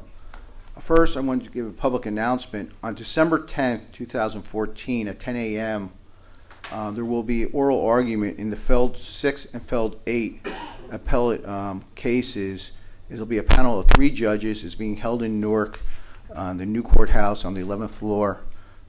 It's open to the public, and it should be a very interesting argument because, again, we're having a 3-member panel, and that's already a statement by the appellate division that they think there are very important and significant issues that need to be addressed. Since the last meeting, like a new verb or word has entered our vocabulary, like ruberism, where they're talking about Obamacare. And the comment of being lack of transparency is a political statement. And I think in the last 90 minutes, we've seen evidence of this. There's questions about the budget. There's questions about Oprah compliance. As to Oprah, because of the financial statement, the audit that was filed on September 22nd, there was a footnote talking about a refunding that occurred in April. And it took about 60 days for me to get a copy of the official statement. Now, I don't know if every council member has received a copy of the official statement that was issued by the city, dated April 10th, 2014. If you have not retained a copy, you need to. It took me approximately 60 days to get from my Oprah request, but we're talking about a document that was filed on April 10th. It took more than 7 months for it to appear in the clerk's office. You need to read it. According to this document, we don't have a city council. We have a board of trustees that meets once a month. In this document, that's dated April 10th, 2014, it does not disclose that the city's tax base declined by $200 million. You need to look about the sections of the appendix where they do the comparison. And there's also statements you need to read where they have our bond counsel describe the bond laws, the budget process. Read what they say and read what we've done in the last 6 months. I believe there's contradictions, very serious contradictions. Talking about bond estoppels, like the 20-day bond estoppel. You look at the document, the offering statement, it says there's a 20-day period that can't be amended. We did that a couple of weeks ago. Read this document. If you haven't obtained it, you need to get it. You need to have it, and the public has to see it. On the bill list tonight, there's payments for this gentleman's firm for videos that have been taking place. The question I have is, one, I made an Oprah request requesting copies of the videos. I do not get it. If taxpayers are paying for these videos, copies that have audio need to be delivered to the city clerks because these are historical documents. Two, we've been told that they've been posted on YouTube. I can't get reference to it. Can someone at least make a citation on the city's public website or either in the www.nj.com website, like how to access the videos? This, I guess, will be the 5th video that we've had. This is historical records. People want to see it. I'm getting stopped on the street where people saying, how come the meetings aren't even being televised on Channel 35? People I don't even know are asking. They want to know what is happening at these meetings. We need to get a way that these videos either are put on Channel 35 or on the city's public website, and people know that they can see what's happening here. That also goes to the minutes. This council approves minutes. The last posted minutes that as of last week was April 15th. That's outrageous. That is outrageous that the city's public meeting minutes that are approved by this council aren't on the public website. And that's your duties. You're fiduciaries of a public trust. These are your responsibility. As tonight's bill list, and Ms. Lascari, no offense, was payroll made in the last 2 weeks? Because on your bill list, there's no S&W attachments. The bill list is only for about $500,000. Why is there not attachment? We all know the reason, because Mr. Lurch told us. Because if you expend more monies that have been appropriated, that's a criminal act. Now, fortunately, this council could be held because you have knowledge of that. Because based on the September reports, again, we're talking about Oprah. I made an Oprah request for the October financial reports. I have not received it. Tonight, you should at least have the October reports, because we know that there's probably 2 departments that are overexpending. And the real issue is, how do people get paid? What department head signed off and certified that they were in compliance with the budget? How can this council approve? Or they're going to do what they did before and say, next meeting, we're going to give you 2 or 3 months worth of S&Ws to approve after the fact. You're fiduciaries of a public trust. The money belongs, it came out of my family's pocket. That's where part of this money came out. It came out of Mr. Menezes' pocket. There's a rebellion going on in this town. You've seen it in the last 3 or 4 weeks. The Democratic Party, Chuck Schumer stood up in Washington, and he's talking about the problem that the Democratic Party is going to have, that they're forgetting the middle class. They're forgetting the people that are paying the taxes. Last Sunday, there was a reference to the Summit mayor, and she's talking about Union County. She says Summit only represents 4% of the population of Union County, but it pays 11% of the taxes. That sentiment is growing. You're seeing it in this town. I'm telling you as a business owner, every day a new person's coming into my business, a person that's been a long-time resident, a person that's owned a building, saying based on the taxes, they're selling the properties. They don't care if they're losing money. They are leaving this town. We have to stop this. As of now, we don't even know how many abandoned properties we have in this town. In Patterson, there was, I think either in Patterson or Passaic, there was a murder. They caught the murderer, the alleged murderer, in Orange in an abandoned house last week. We need to get control of what the number of abandoned houses are. We have too many fires in the last few weeks based on abandoned houses. We have a plague going on here. This is a neutral issue that we all have to address. And it goes to transparency. We need to get a feel of how much money we had. It's outrageous that we have a report now being questioned about the funds that went to the WYCA, about more than $20,000. There's references to Chris Mobley with asterisks. How is he ever being paid? This has to stop. Also, I'd like to have a shout out to Curtis Webb that no one did yesterday. I found out yesterday that was his last day. I'd like to thank him for his, I think it was like 32 years of service to this community. Unfortunately, we're hearing that there is a generation that we're going to have a brain drain in this community. There are a lot of policemen, firemen who put in their papers in the next 3 months who will be leaving, and I think we need to recognize them. But then the question is, who's going to fill their spots? Who has the institutional knowledge? This is something that we can't lose. But I'm really pointing out to you, we have a serious problem here. You need to look at this official statement. We could probably have securities fraud here, because there are some really serious material omissions from this document. And this council, there's one question I've had with some of you. This was a public sale that occurred in April. When did someone come from the administration and tell the council what the interest rate was on that offering? They were required on state statute. I'm not aware of them ever coming down to this council saying, by the way, we refunded bonds, this is the interest rates, this is our debt service in the future. This goes back to the whole budget process. And earlier this evening we had a conversation about capital accounts and how they're doing it. But there was one piece that was never ever said. They're saying we created these book entry statements, but no one's ever said how money's ever got into those accounts. Because as of today, based on my Oprah request, I have no evidence that we ever closed the capital bond ordinance, sales, that monies have actually been received and deposited in those accounts. Because right now we have a book entry fictional account that you passed a bond ordinance saying that when we close, X dollars is going to be allocated for these uses. But today we don't know if we've ever closed that bond ordinance and that there's actual money in those accounts to pay the equipment that we've just ordered. I'm just saying to you, you're fiduciaries of a public trust. You're subject to a heightened standard of care. And I know this with my daughter when she came back from the University of Michigan to celebrate Thanksgiving holiday. She's getting her MBA. She had her business law book. And I looked at the chapter about fiduciary duties. You know, this is how they're training the people getting MBAs when they're going to be corporate directors, you know, and managers, saying, this is your duties. You're expected to have a certain level of competence, loyalty, and good faith. And what I'm really addressing it to is today, how do we pay the payroll? Just focus on that. How do we pay the payroll in the last 2 weeks? Who's certified to do this? Or any of those accounts in excess of the amounts that are appropriated?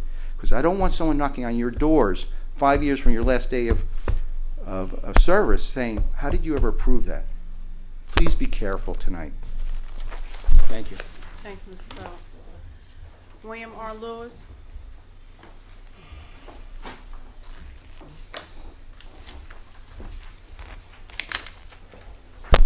Thank you, Council President, members of the Orange City Council. My name is William R. Lewis. I live at 688 Mosswood Avenue. I'm a little befuddled. I didn't know what kind of meeting this was. Is it a council meeting, administrative meeting, whatever? You better find out what your jobs are. There are things that you should be doing, should have done, that you haven't done. And you're dipping into areas where you shouldn't be operating and taking on burdens for yourself above and beyond. But let me just say that one of the things is that when I looked at it, the council, city, and how it's operating, is that you've been cheated by the educational system and your parents. And the problems that you have are not due to racism or something else, but rather about the lack of information and the lack of knowledge. Sometimes when I sit down to talk to people, well, for instance, I was down at Rutgers, New Brunswick, on the Education Funding Task Force, and we chatted back and forth to each other, and no one had to explain anything that was being said. It was understood because there was an educational process that had taken place. And so that's what you need to do. And that, I'm going to try to help you as best I can. Let me just say that some of the smartest people in this world work in Bell Labs, Reston Electric, and research and development. Bell Labs is one of the greatest R&D organizations in the world. And you run into really smart people there. There's nobody coming up talking about something with no background. They better have it, or else they're going to lead the people in the wrong path.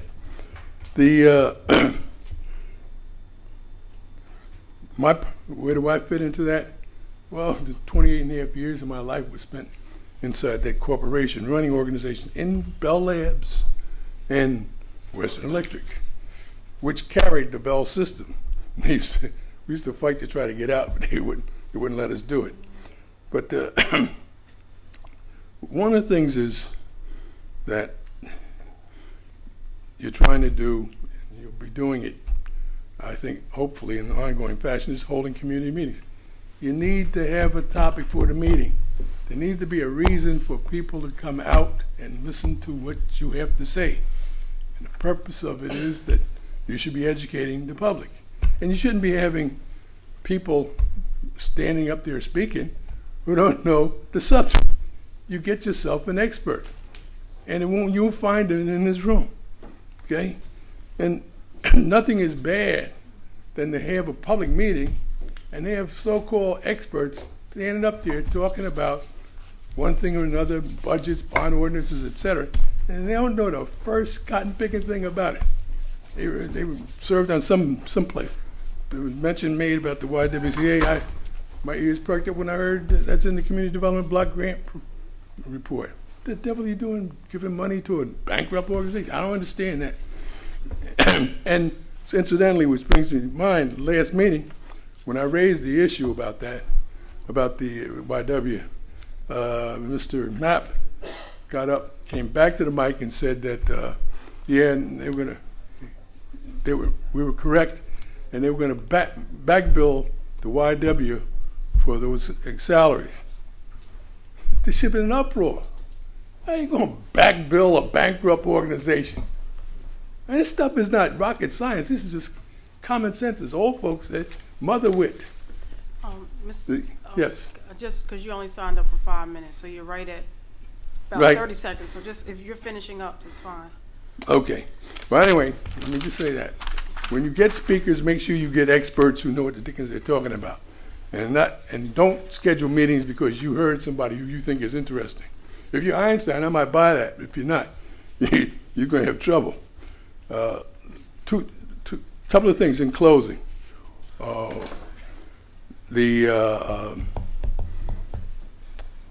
of the things you have to do, one of the things I told my people is never compare yourself to other people. Just let your work speak for itself. So in my 4 terms on this council, I passed 87 pieces of legislation, over 87 pieces of legislation. And that did not include congratulations on graduating from high school. These are solid things that improve this city and improve the operations. And so I challenge you to start doing those kinds of things. That's the only way that there's proof that you passed this way. The other thing is that Former Councilman Lewis, did you really over the I'm time? going to wrap up here. Mr. Feld mentioned Mr. Jonathan Gruber, MIT professor. If you don't know anything about him, you better find out. He's all over YouTube, and there's about 6 videotapes they got on this guy. Speaking at a conference in which he stated that he worked with others to fake the language in the Obamacare bill to fool the stupid people who vote for the elected officials in this town. And that affects you and me and everybody else. And there's more stuff coming. They're not reporting the truth about that, about Obamacare. They haven't cut in the employer's mandate yet. So that loss isn't in there. And what you're hearing is a glorified report that comes from a person who has no business background at all. Thank you very much. Thank you, sir. Caitlin Gordon.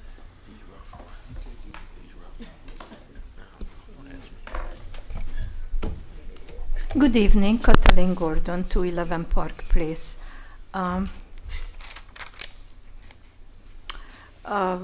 Regarding a couple of resolutions, here is 303-2014. The project applications received from the Orange community in Essex County Development Block grant application.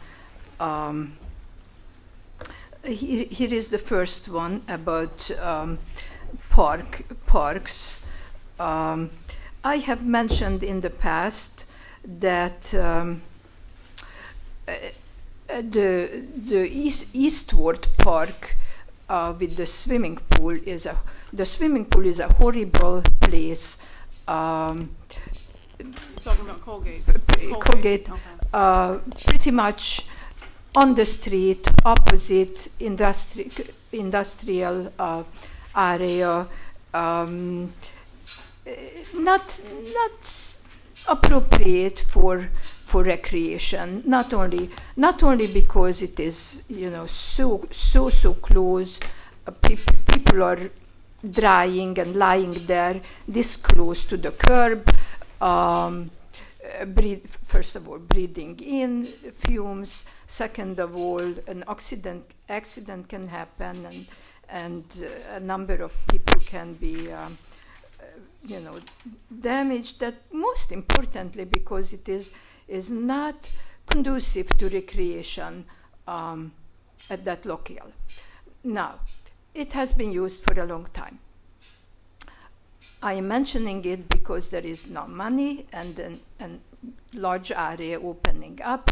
Please consider before continuing whether that swimming pool can be relocated more inward, where it is actually a pleasant experience, not just a pro forma giving. That's one. Regarding that, there was a question about whether or not there are, I think you asked Council President if the public has any say, and Mr. May said there is a county public meeting please, I don't know, somehow make the knowledge that there is this place, and when the meeting is blah blah blah public. For example, there is the city paper has public announcements area. Maybe that would be a good place. 309 master plan hearing authorization. Master plan, changing the master plan is a big deal. Please respond how the public will be notified, how what is going to be the venue of the hearing, how much previous input. I seem to remember that there was a form that requested for the previous one whether people approve this idea, that idea. It would be appropriate if that procedure would be repeated, and there would be not just a pro forma public hearing at the planning board meeting that nobody visits anyway. And 311 is the appointment of a temporary judge. Could you please, just for, keeping the public abreast of what is happening, who left, I think I know, but let it repeat it and who this judge is. Next. So there is this YouTube location. I have found it. It's not that obvious to find it. It's easy to not notice that under one heading, one have to click on that, and then you find a number of other locations there. So I think it would be helpful to put a link to the council's to the council's page, and put a notice, request a notice also on the city's notice page up front, so people get a better idea about it. I can tell you that I happen to be on that YouTube link, YouTube site at the last meeting, and there were altogether 8 visits to this, and I was standing for 2 of the 8 because I went back. That must mean that nobody knows about it, and for that then what it is good for. Okay, I would like to very shortly respond because it is so much time can be spent on the Oprah issue. Thank you for responding. First of all, because there is it is such a large chunk, is that I would like to continue it offline. Is there a possibility that we can communicate and offline, and then from this is a really general issue for everybody. You would I don't know, talk about it on council time. But the two issues two points I want to make. One, you said that going forward this and that will happen. I requested very strongly that the council initiate a research of the data security of the clerk's office. I think if you don't do it, you just brush the dirt under the map. way. So from site, I think that is imperative, and I will hold the council to that. It was legal data that has been lost, and the council has to come up. The council is responsible to know how legal data gets lost. Number two,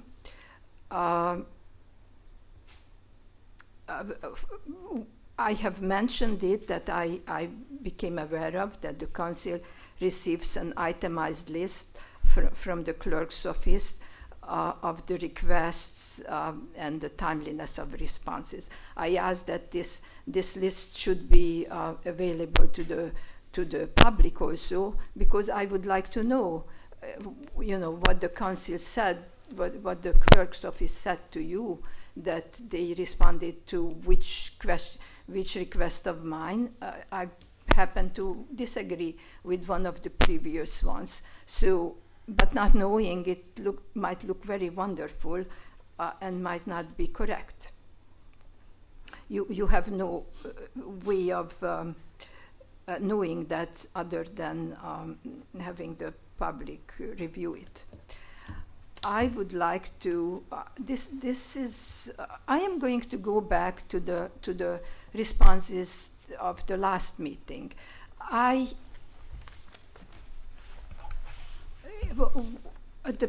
There is in the beginning of the public speaking. There is a piece of text read over and over how the public has to behave, and everything inappropriate will be disregarded, and the speech will be stopped, and so on. I find that I would like to receive the same courtesy from the opposite side. I had a couple of questions, and Mr. Mays responded, and a few words stood out that what I asked was just absurd. In one question, that Mr. Mays was taking exception of a question I asked.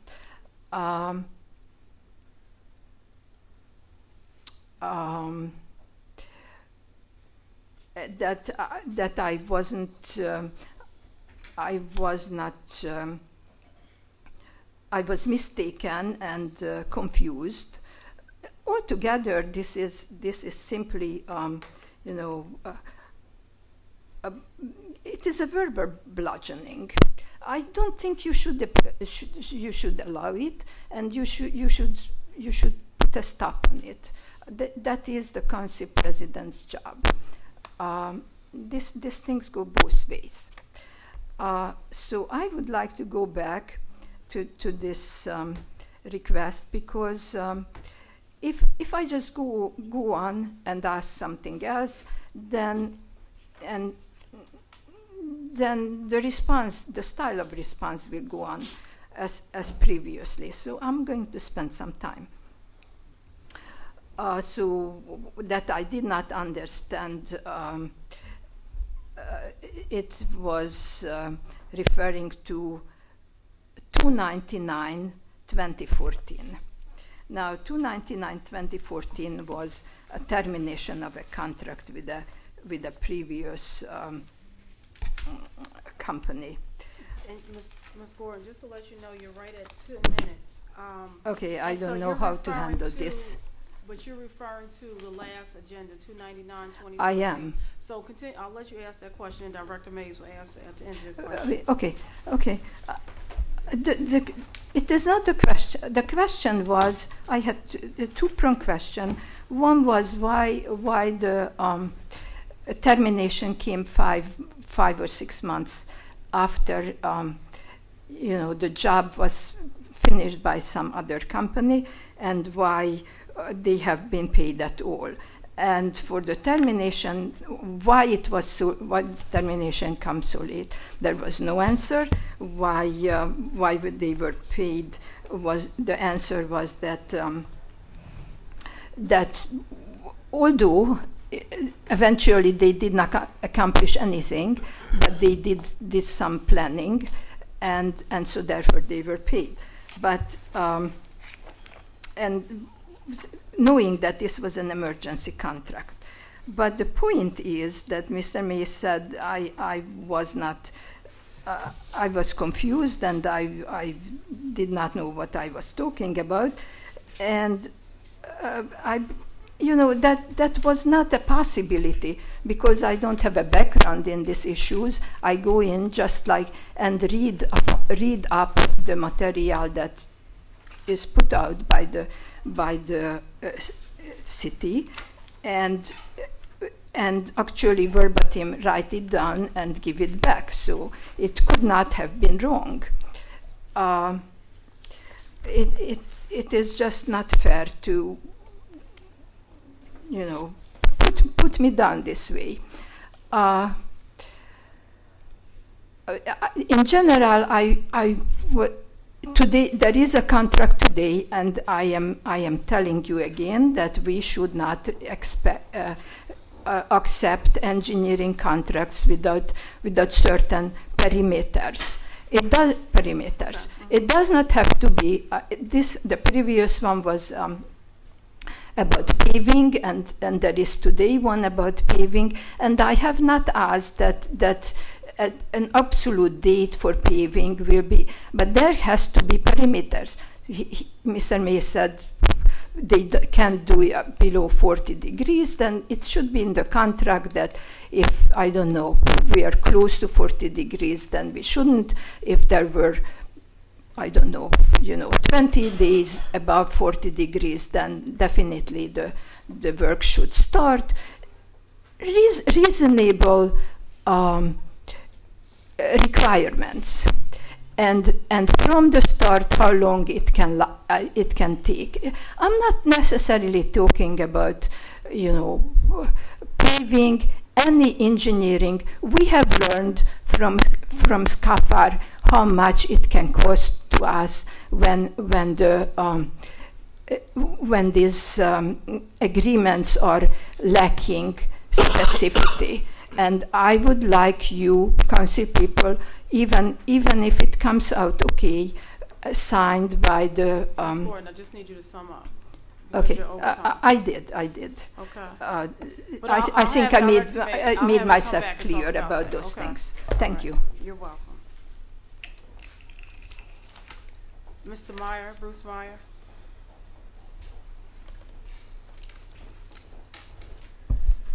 Good evening, City Council. Bruce Meyer, Berkeley Avenue, and also Budget Committee member for the past 6 years.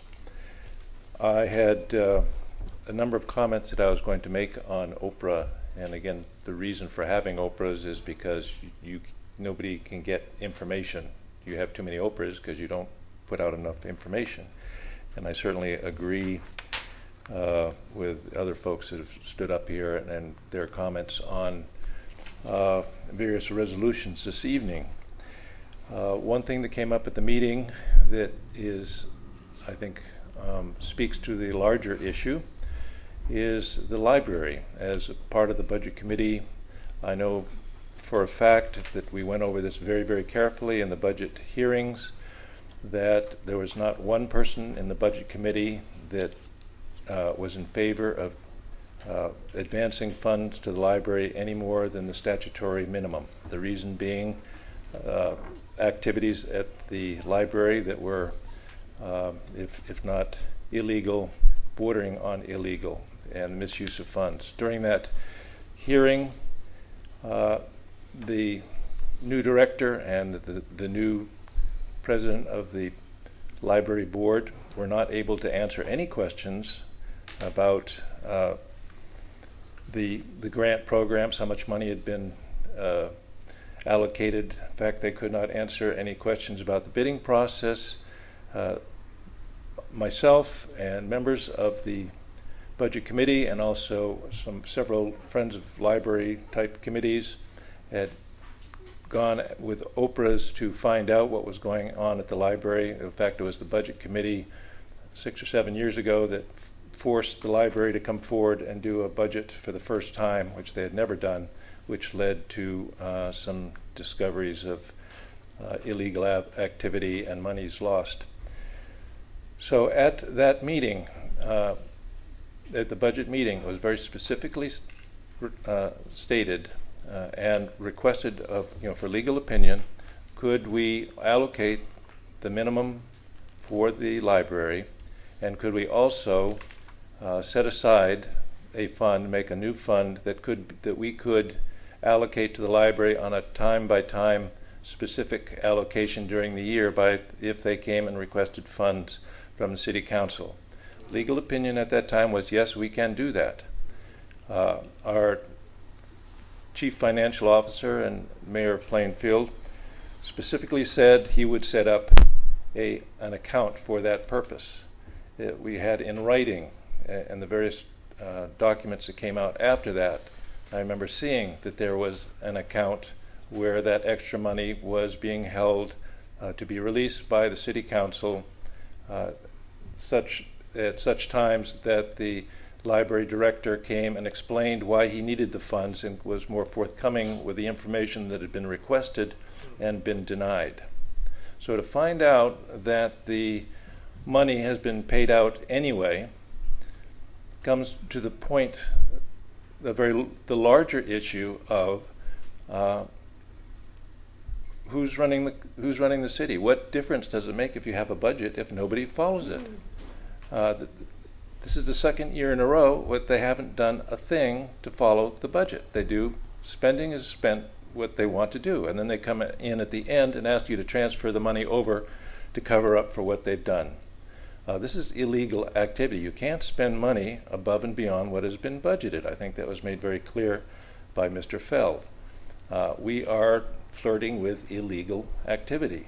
As far as I'm concerned, there may have been some paperwork, or somebody may have forgotten to do that account, or whatever. They may have fudged the books or whatever, but the fact is that the library has taken $200,000 that the budget said, the people signing off on the budget, that the City Council signed off on, that the citizens signed off on, everybody signed, that $200,000 were taken with the library without anybody knowing about it. That's theft. In my parlance, it may not be legally, there may be a cover-up on how, technicalities like that, but a theft is a theft. And you're going to be coming up here, they're going to ask for the money again. Now there's a library report here. We have a new council person who was not here for those budget hearings, and was not here for some other times when we've talked about the library. But just to bring out a few things. $750,000 matching grant goes back years. That money has been drawn down for years. The request for the board of directors of the library and of the library director himself was how much of that money is left. Because the impression is that there's $750,000, all they need is to match it and we can use all sorts of things. We don't know anything about that. Zero, never been able to get that information. Heating and air conditioning system is, I would have to go check my notes, but that has been paid for and supposedly completed several times. So I don't know where this is popping up here again. Library rotunda roof needs to be repaired. Well, that's true. And they put out bids for it after 8 months of pressure by citizens and various groups to put out a bid for the library. The library was closed supposedly because of this and a few minor other issues. Under pressure, they put out bids. 3 bids came in. 2 were good bids with guarantees to completely replace the flat roof with a guarantee. 1 bid, not the cheapest, was by a person who was not qualified, did not have any of the credentials or qualifications, to do a patch job, no guarantee, just throw some tar up there. That, and this same person does a bunch of contract work, painting the stairwells, you name it. It's somebody where the money's siphoning off to. They got the contract in violation of bidding procedures and state, as well as city procedures in place.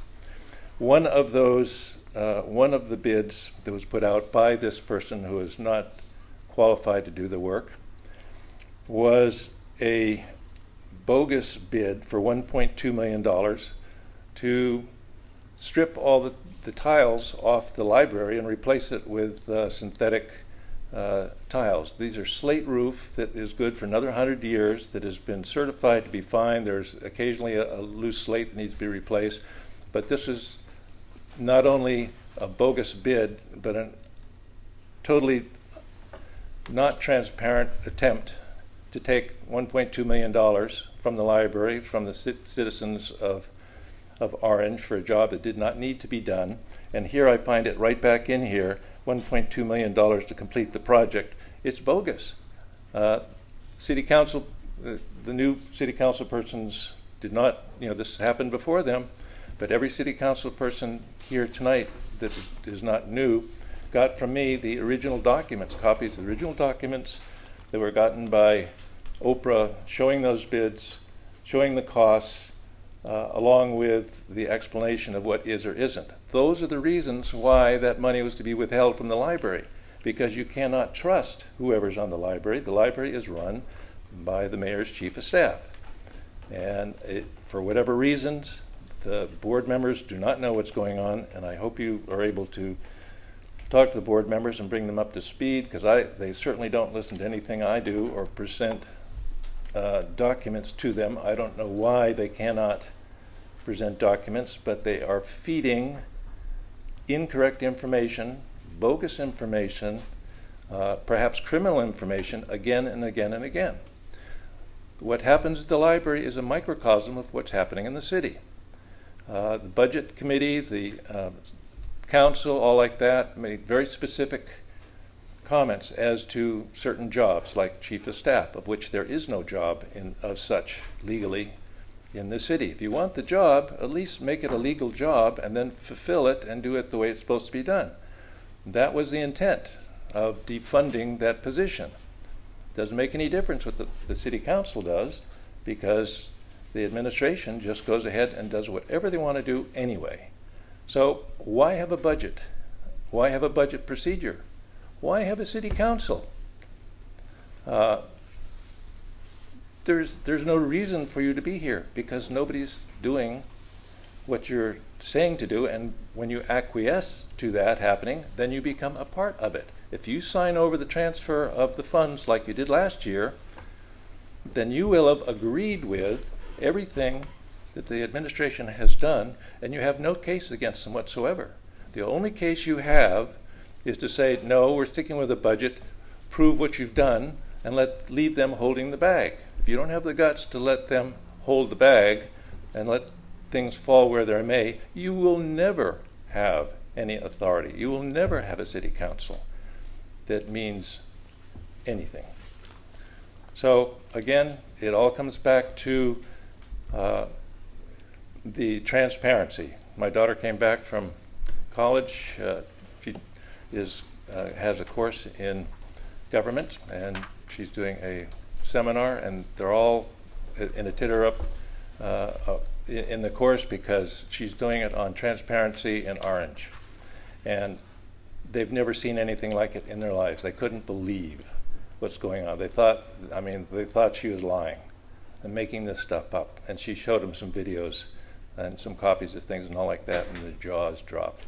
We have a foreign student getting a master's degree in government at Seton Hall, who's been to a few of these meetings, has gone on to the website. He says, "What do you have a website? It has nothing on there except pictures of the mayor. What is this? Is this the city website, or is this a campaign website?" So there's going to be somebody's dissertation, perhaps book, being written on it. This is embarrassing. I'm embarrassed by what's going on here. So going forward, you got to bite the bullet. I don't care if they're going to come on and they're going to say, "Oh, but people are going to lose their jobs. We're not going to be able to pay people." You should have thought of that last year and worked with us when we worked up the budget. You have to hold your horses. Don't transfer the money unless it's very specific. I have to say that one of the few people doing a professional job here and actually working hard is our chief financial officer. She's between the rock and the hard spot. She's trying to do a professional job, and you have all the politicians hovering around trying to do their thing, and she's trying to do her job. If she can come up and say why specifically what individual things need to be transferred, okay, I go along with that. But any kind of blank checks and stuff like that, don't do it. Thank you. Thank you, Ms. Myers. Gloria Stewart.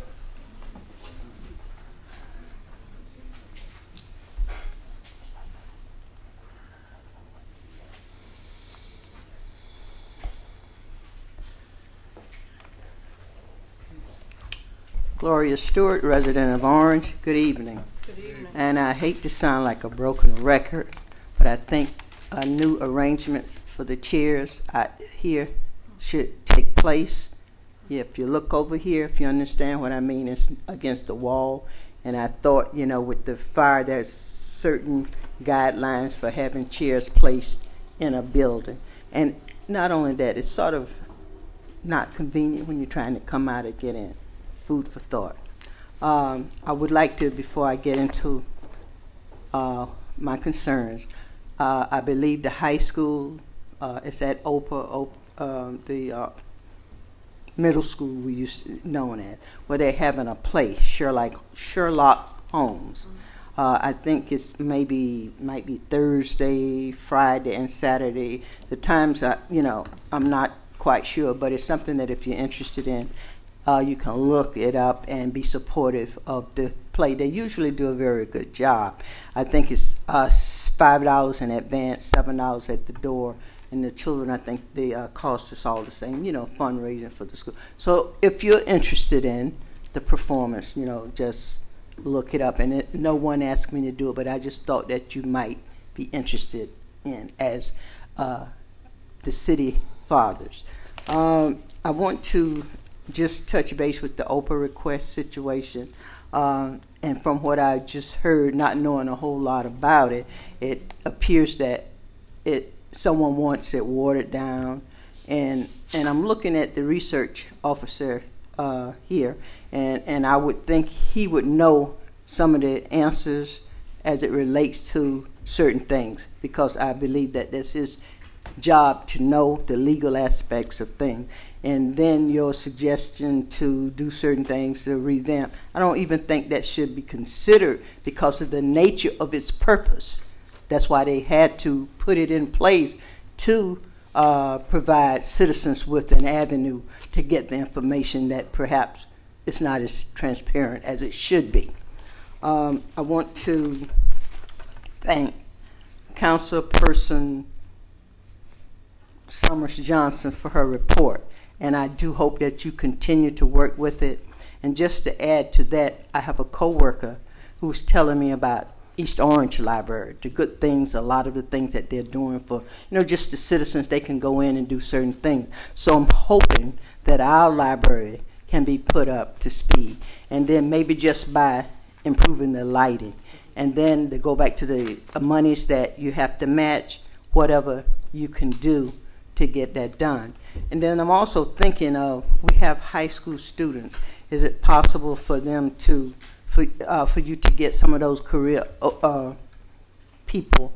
We have a person that oversees the students in that respect. If you can get them to do some things, like even with sprucing up the yard of the library, doing things in that nature, using the students to help further the cause of the library.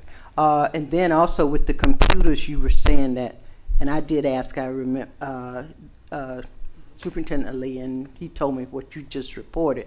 But if we can get other companies, we have business people in here, maybe they can donate some computers or something to the library to help the insides of the keeping it working, some things of that nature. And that's just food for thought. I want to thank Housing Authority for Mr. Johnson for giving his report on Housing Authority. I'm looking at the building in my neighborhood, and my feeling is still the same about the looks. And you're getting ready to build more on the corner, I think, by the school. Perhaps we should consider some other things other than just building.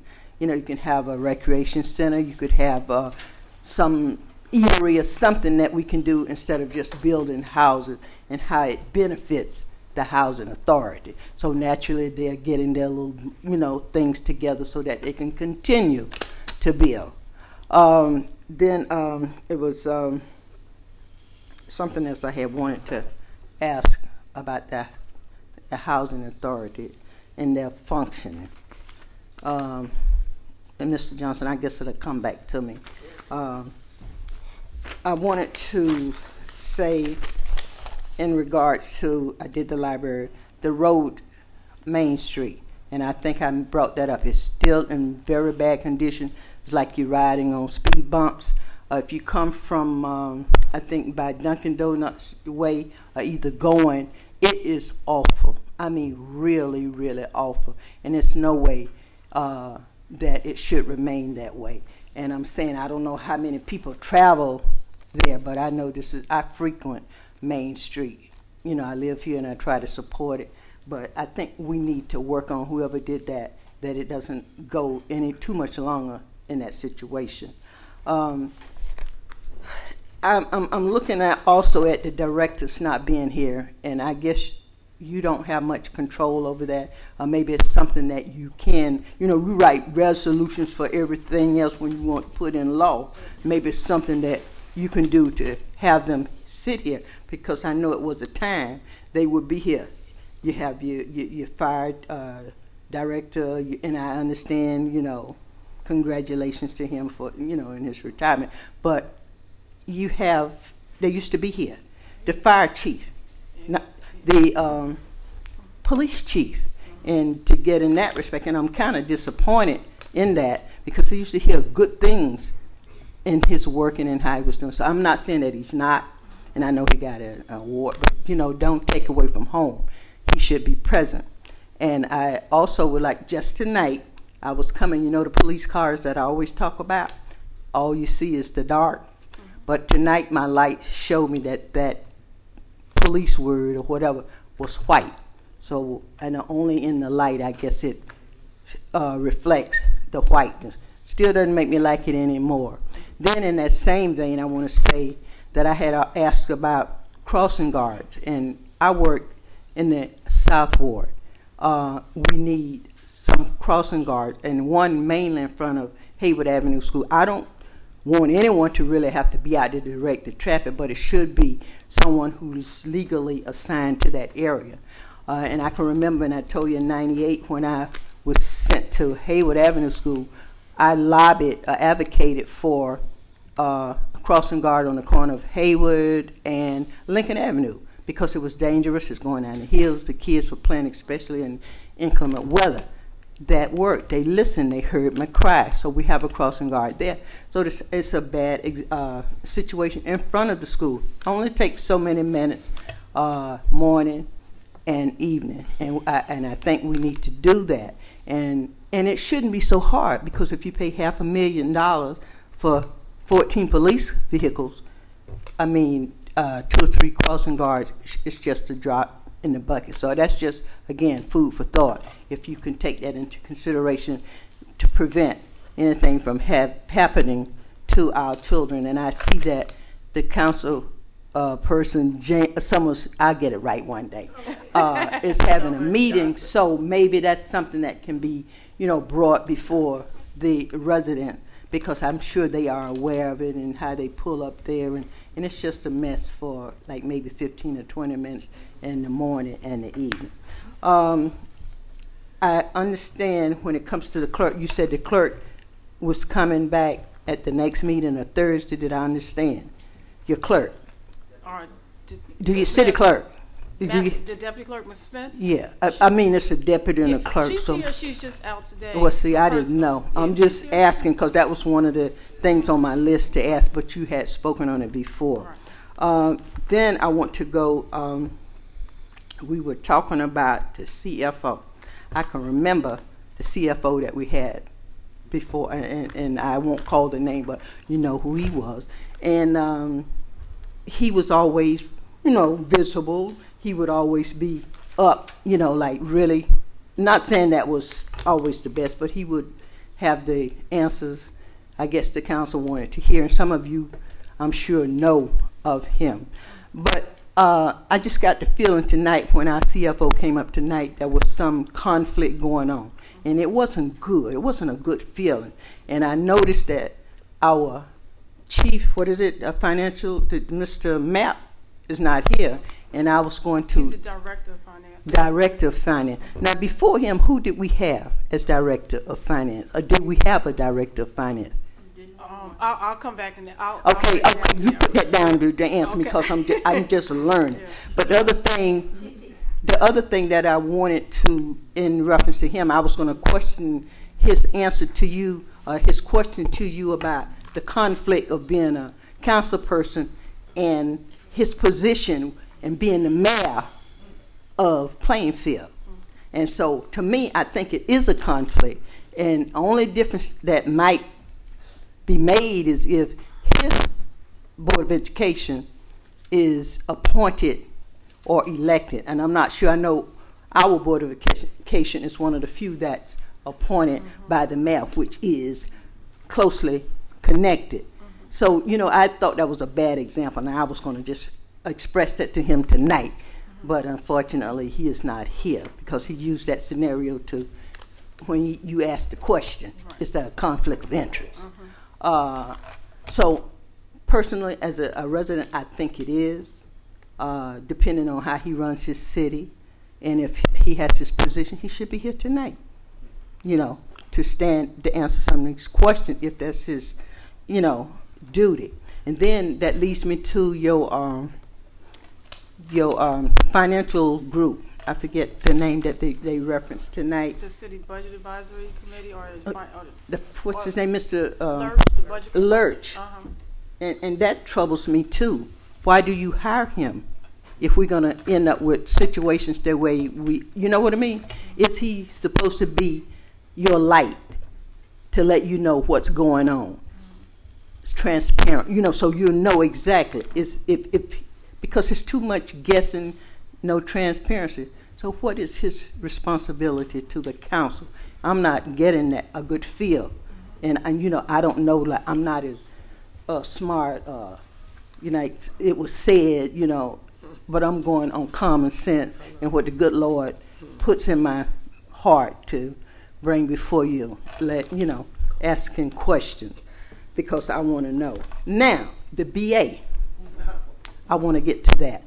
When is enough is enough? I asked you last time who signs off on different things. I know BA has a certain duty. Who signs off on that? I'd like to know who that person is. Okay? Then, and I'm going to say again, Mr. Mays, in his position, he has a position. Don't, and I know, he's all, but he shouldn't have to hold that and then do his other job too. Those are the things that concern me as a resident of Orange. And I take my hats off to you. It wasn't easy, and for you to come up here and take this position, because a lot of you inherited what is here. Now, my thing is, I'm looking to you to work to make a difference in a positive way. And the other thing that's really, really troubling is the camera. I used to say that, I don't, but like it was said, the residents want to know. A lot of them had, become dependent on being able to look at the TV and they get, if I said Sherlock's home, they would know that it was going to be at the school and when, the date. And then you also you were working with the school, I think, and with that link. Why can't we get that back? And I'm not knocking what he's doing, but for me, I haven't even looked at YouTube, because I got to turn my computer on and I got to go there and try to search. And I'm a dinosaur when it comes to computers. So, and there's other people that might not have access, even though you made that it possible for them to see. But I'm asking you, why can't we get that? It wasn't so hard. We had Mr. Godfrey and I think Mr. Hathaway. They used to stand here religiously and do it. I got tired from them sometimes. They're standing up making sure. Now, if they can do it, why can't we get this done? Are you paying that person for that job? I hope not. Because since we've been here, there's nothing, no excuses, no alibis, as our superintendent says. But we need to do something. I mean, even at the night, pull it out. 60,000, 80,000. If he's not doing his job, then he should not be paid for it. Use that money to get what's necessary to get the TV going on. And I just don't understand it. And I'm not a technology person or astute, but to not be able to get the TV with your meetings aired, something is wrong with that. Are they doing it on purpose? Not transparent? Another thing, I'm going to get to my mayor. Okay? He needs to be there to answer the concerns of the resident. Or, you know, say we're doing this, and I'm just really troubled. It's all right to be out there looking, and like you said, picture here, picture there, working to make things good. And I'm not saying that it's not so, but we want the total picture. And I just don't feel like I'm getting the total picture from administration. So I'm saying to the council people here, do what you can, and I won't say get law and order. You know, that's the old saying, if we can get law and order. Ms. Stewart, you know you're over your time. So I am, but I appreciate that. Yes, because you know I can come back next I know you'll be 2 weeks. December 16th. Yes, ma'am. Yes. But I thank you for your ear, and if you can sort of touch base on, okay? Don't wait till it gets too cold now, and I forget what I asked. Okay, we're gonna ask. I got it right. You just let me work backwards. Again, there is no VA in the city of Orange. And let me just start with the big question that's been, you can have a seat. Oh, okay. Yeah, All right. No regarding, at the last meeting, Matt actually corrected me, but on YouTube, Matt, can you come to the, so you can say, because I have a City of Orange Township City Council, but if you could just come to the, just say it with the, if YouTube you're searching, but the when you look it up, the picture is the city logo. So if you go to this, if you see the city logo, you found that the YouTube channel, and the channel is Okay, it's the City of Orange, the City of Orange Township, New Jersey Council meetings. There you go. And so, and then you'll see the city. I'm sorry to say the city logo. I can't even think of the word. The city seal, and it's blue and orange. You pick that, and you click on that. All the meetings since October 21st are up under that page. It's our own YouTube page. So once you, and I'm sure if you did different variations, City of Orange Township Council, that you will see the city seal come up, and you click on it, it'll take you right to the meetings. There's other ones up there, but you have to go to the one that has the seal, because other ones are from. Talking to, okay. I'm sorry. The problem is there's other videos up there that residents have taken with their phone. Some stuff from years and years ago. So I had to look for the seal, and then once I found the seal, then I was able to share it on Facebook. Right. You know, but you do have to look for the seal, otherwise a whole swarm of stuff comes up. So, but if you look, the city, I thought the city seal would be the most obvious to look at it, because there was no duplication of that on the YouTube. So if you look at the city seal, all of the meetings up there, since 10/21. Now I know that Mr. Feld, I will have the clerk's office respond to you, because I know that Matt has brought in the DVDs also, since he have their inside the clerk's office. Are all of the DVDs, Matt, since October 21st in the clerk's office? Of course not tonight's, but they're in the clerk's office. Last meeting. Okay, you got to talk. Okay, so 2 outstanding, but they're in the city clerk's office, with the exception of 2 meetings, this meeting or the last meeting. So we will figure out why there was a delay in that request, Mr. Feld. The budget consultant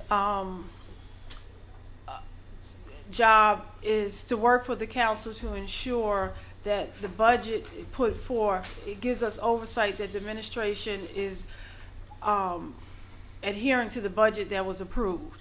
So one of the things that you will see that Mr. Lurch did was he did an analysis based on the reports that we get from the administration and the spending up until 9/30. He does various reports for us and consults us on spending and is it the best, way for us to be spending or making financial decision. He advises the council in that, and he's very active in that role. Sometimes doing above and beyond, but he is very active in that role. So prior to the gentleman that you discussed that was here several years ago, who would always be at the meeting, and it was Mr. Jack Kelly, and he's moved on, and at that time, Jack did both positions as Director of Finance and the CFO. After he left, the administration after that split the position, and it has been two people consistently doing the same one thing that Mr. Kelly used to do. So there have been several people, but it's been two people that's kind of split since then. The crossing guards, from the police, or I know Councilwoman Easton is kind of working in close to that, but from the police committee, Councilman Corbett and Councilman Coley, do you have any status? I know Director Sims said that the application's in. I can tell you this right here. From the moment Director Sims was confirmed, going back to July 2012, up until I retired, July 2014, he made numerous requests to the administration for crossing guards. Background investigations were done, and they wasn't hired. I believe they hired maybe 4 or 5 over the last few months, but over the last year and a half, they just refused to hire the crossing guards.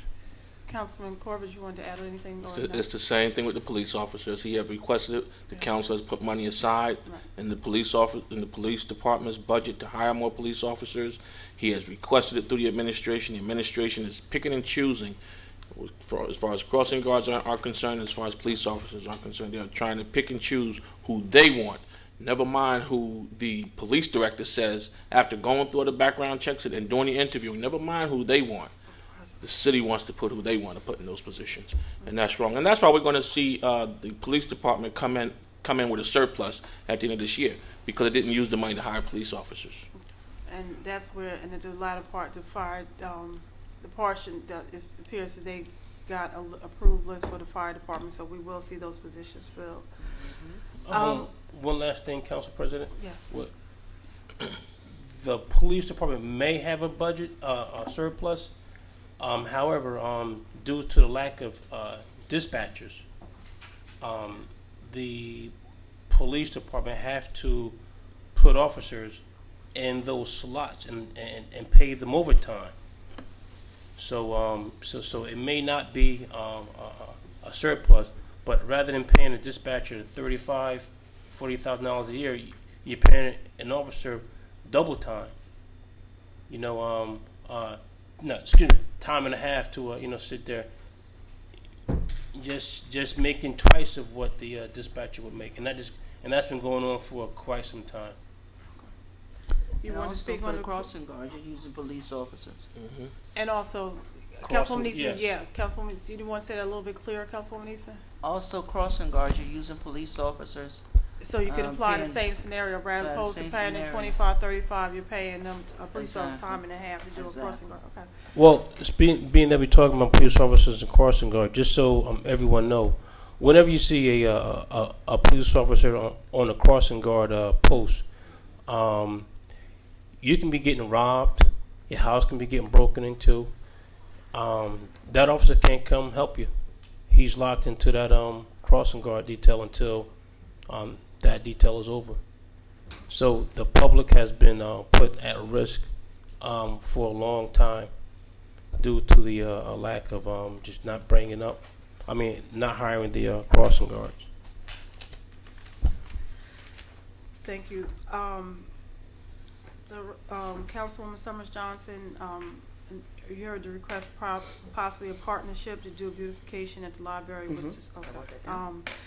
Director Mays, regarding Main Street and your ongoing conversations with Public Service and them putting,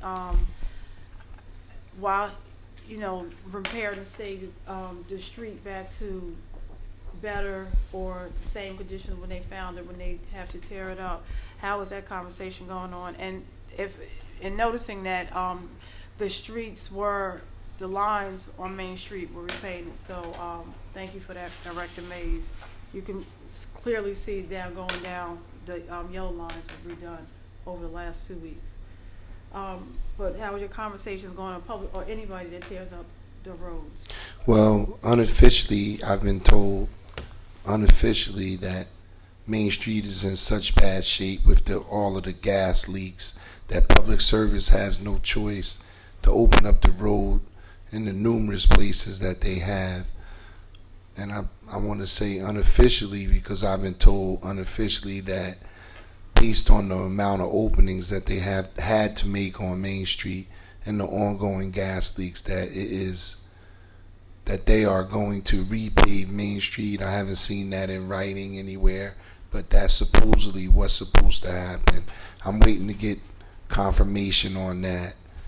But Public Service is well aware of the openings that have been made, and basically they tell me that they have no choice. It's a safety issue with the numerous gas leaks and things that are going on with the infrastructure under the road. So I am working on it, and I guess the second part of that is that on the next council agenda you'll see a new road opening ordinance, which is a lot stricter than the one we have on the books now. It's taking a while for me to develop it, but you should see it for first reading on the next council agenda. And regarding the Oprah, that new policy that will be coming forth through the City Council will be a lot stricter than the state requires, to make sure that we're being responsive to the request in a timely fashion and getting the information out there. Sherlock Holmes will be this week in December 4th through 6th, and normally it's a Thursday evening, Friday evening, and two shows on Saturdays, usually an afternoon and an evening. But we'll get clarification. Did you know, Councilwoman Eason, regarding Sherlock Holmes, will there be 2 shows on Saturday? But it is December 4th to 6th. And there's a matinee on Sunday at 3, isn't it? No, it's just Thursday, Friday. So that's why I said the matinee is usually Saturday, and then the last show is usually Saturday. So, we will make sure. Mr. Meyer, just for clarification, and he left. Okay, but I will say this council has not transferred.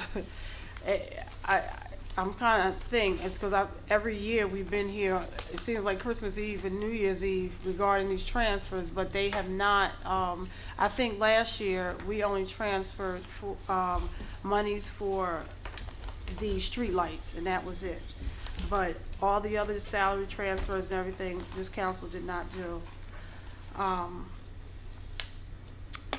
Director Mays, real briefly, and I think you did explain it last week, that why it took so long for 299 2014, and that they were paid for an amount. It was decided they had to be paid for an amount of work that they did. I think it was around $2,000, and then this other contractor came in as an emergency to fulfill what they were unable to do. Is there anything else that you can add on to that? No, not at this time. Okay. And Ms. Gordon, yes, we can have a conversation offline regarding the policy, the Oprah policy, to ensure that your concerns regarding the data security and the second one, Oprah knows that all of those and the documents that were lost, we can have an offline conversation. Regarding the proposed resolution for a new judge. Judge Elias was not reappointed, so a new judge will be coming in to fill that third position. Right now, we have two judges in our municipal court, Judge Fullylove Jr. and Judge Hackett. And we are looking to add one more because we have an approval from the AOC, Administrator of Courts, to have 3 judges in the city of Orange.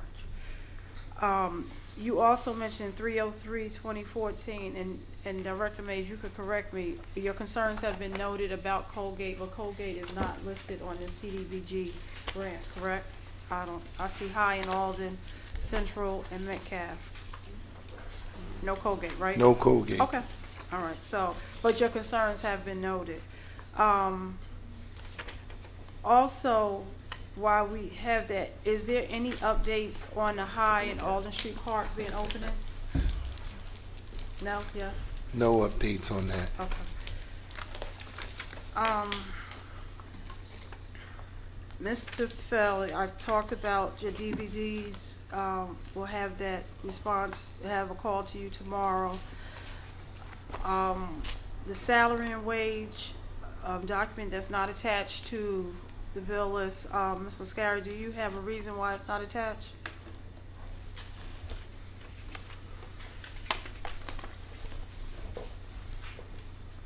Joy Lascari, CFO. The staff member who takes care of that end of things has been ill and not been in the office. Oh, okay, thank you.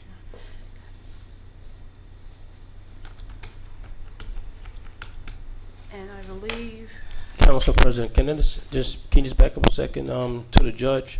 yes. Attorney Smith, you can correct me if I'm wrong. That third judge position is a temporary position just for 1 year. Yep. Because of the backlog It's for of various cases. reasons, but it's a temporary judge position. Okay. Yes. It states that on the resolution. All right. Well, I mean that wasn't. Okay. You didn't make that clear. Thank But- you. Right. And I believe that's it. And is there a motion to Move. Second. Motion by Councilman Corbett, second by Councilwoman Gort Butler. All in favor? Aye. Any opposed? We're closed. We're going into council comments. Councilman Corbett? Yes, real quick. On Saturday, November 22nd, the Local Talk Public Speaking Contest was held. I'm happy to report back to the council that the winner of the $5,000 scholarship was none other than an Orange student who was the second place winner last year, Mr. Zevendel Emmanuel. Also, the second place winner lives here in Orange but attends Immaculate Conception High School. With regards to the letter that I did receive from Ms. Gordon, the council president articulated what's going on in the clerk's office and how we're working to resolve that issue. With regards to the transfer of the funds, I know, Mr. Bruce Myers did come up here and tell us not to transfer any funds, but I will remind the council that if we don't do the transfer of funds, we will have to raise that money through taxation. And I, for one, am not looking forward to hitting the people with a $500,000 tax to be raised by the citizens. That's just outrageous. So there has to be another way that we're going to have to deal with this entire situation. The mayor needs to be more accountable, him and his staff. His directors need to be more accountable in the way they handle the money and how they spend it. But if we don't transfer that money, we're going to have to raise that money through taxation. Thank you, Council President. Thank you. Councilwoman Eason? I have a couple of things real quick. First, I want to thank Mr. Mays for my signs. It's just that we need a position, a couple of them. This question is for Ms. Lascari. I want to know the lunch program, the summer lunches. Did we ever get the money to reimburse us for that we put out for that? Mrs. Scary?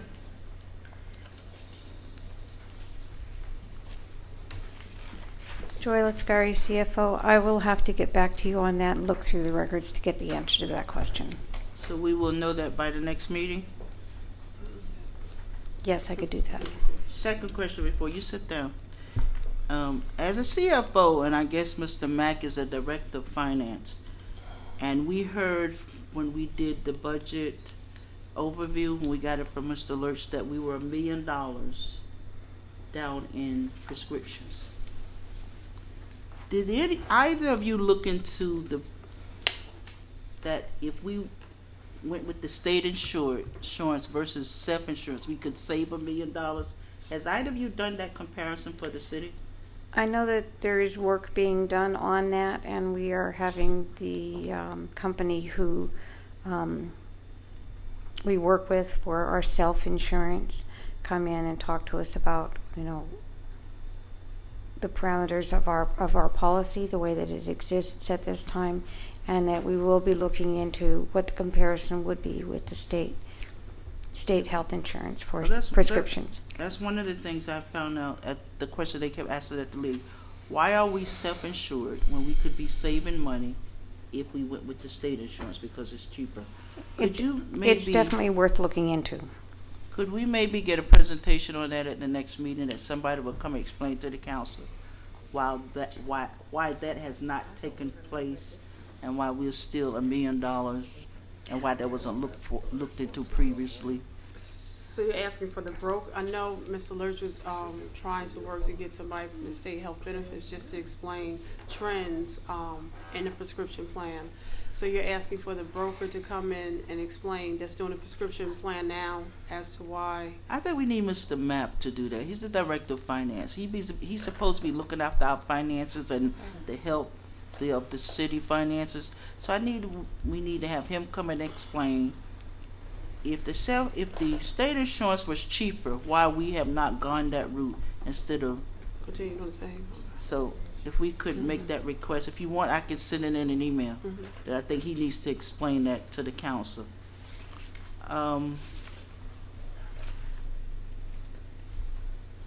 The other thing is, previously in the,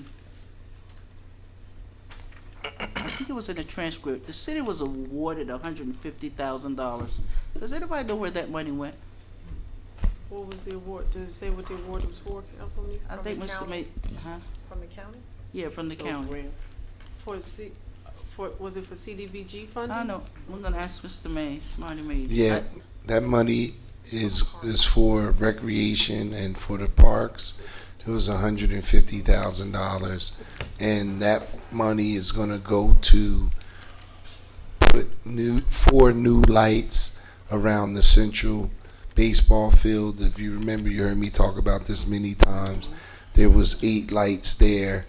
We only had enough funding to put back 4 new lights and new wiring and everything like that. So this additional $150,000 will go back now to increase the lighting to 8, which it was original, which would allow for night baseball and night practices and whatever other things the recreation department want to do at night.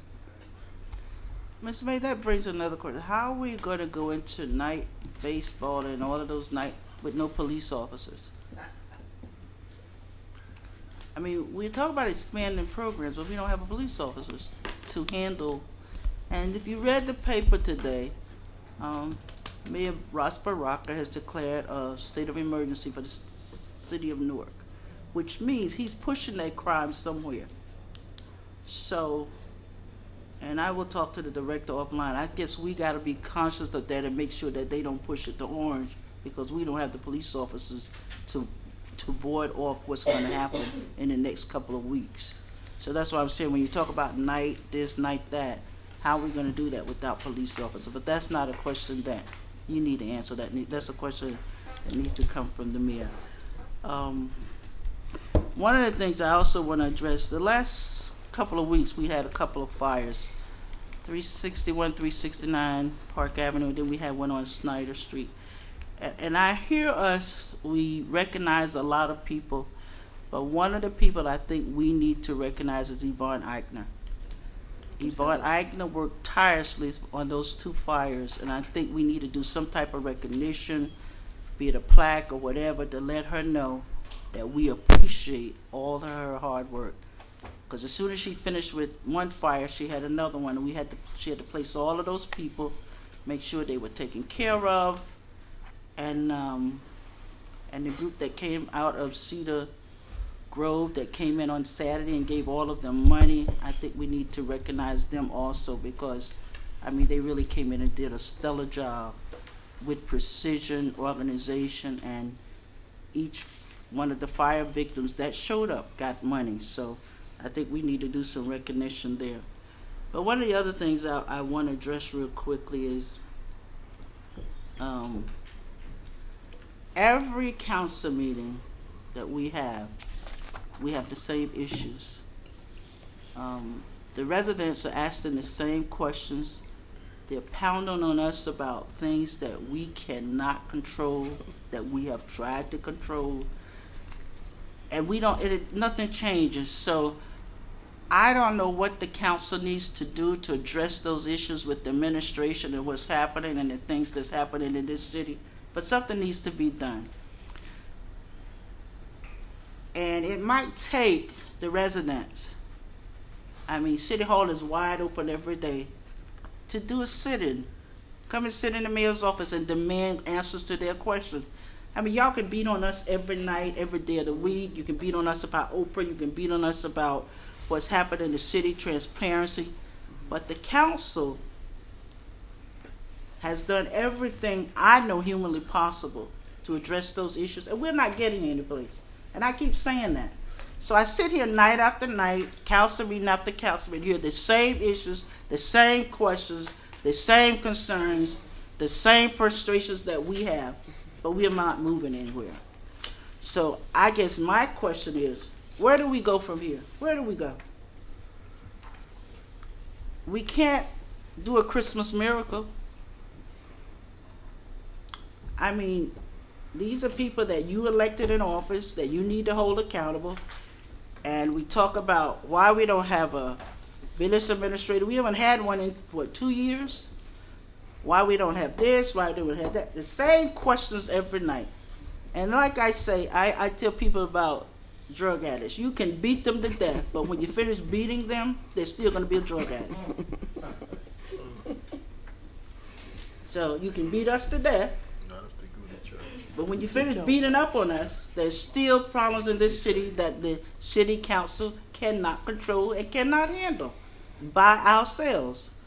So we've done lawsuits. We've gone, say, the mile run, and we've run out of running. So I don't know what the answer is. I don't know how we're going to get it resolved, but I would hope that some of the residents that keep coming up here every day beating us to death on those issues can come up with some answers. Tell us what you need us to do. Tell us what, but you need to organize, not council. You guys can do that. So I'm saying we need help. I'm saying we need help. I don't know what else to do. I have the same frustrations. I ask the same questions of administration that you ask, and I always get a different answer. I mean, I never get the correct answer. Let me put it that way. Because everybody skirts the issue. There is a problem. We know there's a problem. I mean, we found that out when Mr. Lurch did the budget, when he talked about where we were in the budget process and how much money had been spent. And somebody made it about the library. We put all of that stuff in place. I spent all of last December doing that. And they didn't adhere to one thing that we put in place. So I don't know if the answer is with the council. I mean, I'll be glad to get out there and carry a sign, but you got to have some unity, and the residents has to come together and demand some things for their tax dollars. Otherwise, I don't know what else we can do. So with that, I'm frustrated, I'm fed up, and that's my 2 cents. Councilwoman, I know if we could just please refrain from responding, let the council members give their comments, and perhaps you could kind of come up at the next meeting, or you could talk to the council members right after this meeting. But if we can refrain from, yelling out from the audience. Councilwoman Butler? Yes, thank you, Council President. Just a couple of quick things that I wanted to note. Councilman Corbett already spoke about. I did go to 2 very nice events, and one was the Local Talk High School Public Speaking Contest, and yes, a young man from our community was absolutely outstanding and won that event, but the other 2 second and third place winners were also outstanding as well. I also spoke about the fire department hosting the Thanksgiving dinner, so I won't go into that anymore. One of the things that I wanted to bring to the public's attention was the broadcasting of the city council meetings.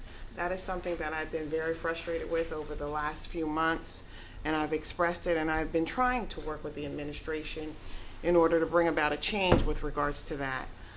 Currently, I am being told from the administration that they are in a bidding process, and so something, I guess, should be occurring within the next few weeks is what I was told. But my concern was not so much going through a bidding process, but actually getting a fair and accurate assessment of what currently exists and seeing if that could work, and not spending additional money to replace or upgrade. So I will continue to work with them with regards to that. I have a question for probably the fire and the police department, but since only fire is here, I'll ask them. Is that representative from the fire department? He's like, no. Or you can just take the question. You can take it back. If you can't Okay, answer so it. I'll put the question on the record. Okay. I'll put the question on the record. So the question is this, and it's for fire and police. We are acquiring a lot of new vehicles, and it could be for public works as well. My question is, how are we storing those vehicles when they are not operational? Because I think that the procurement of them is actually exceeding the storage space that we have for them. So that's my question. I want to know, how are they being taken care of? And I'm sticking at the fire department specifically because those bays are full with fire trucks. So all of those additional vehicles, where are they being stored? Yeah, I have to defer to the fire department. I'm not that familiar with. Okay, so you're talking about the 2 new fire trucks and SUVs? I'm talking about the SUVs specifically. Okay. Okay. And then again. All right. Okay. Okay. Then my next question is for Director Mays. I want to know where we stand as far as preparation for snow removal. I understand it's going to be a bad winter. Well, for snow removal, we already had a small storm, and we've been preparing over the last couple of weeks with our plan for salt and where we're going to go, and making sure that our agreements from last year are still in place. So we're in full swing. Again, I say we're going to have to utilize a lot of outside contractors this year. We don't have enough vehicles in place really to do the whole city. So we are basically positioning ourselves to be ready, and I'd say, if we get depending on what size storm we get, we should be ready to go. Okay, and I guess my question relates to the bond ordinance. Was there any snow removal equipment in that bond ordinance? Yes, the snow equipment removal refers to a lot of the larger trucks, the international trucks that I spoke about. But again, just like the fire equipment and other things, it's going to take some time, and they will not be here in time for this winter. But yes, some of the larger trucks are the snow removal trucks. Okay, can you please keep us up to date on that process? Okay. 2 things that I would like to see at the next council meeting, Council President, are a water infrastructure update and a grant writing update. Okay. I would like to see both of those at the next. This is a question for the CFO.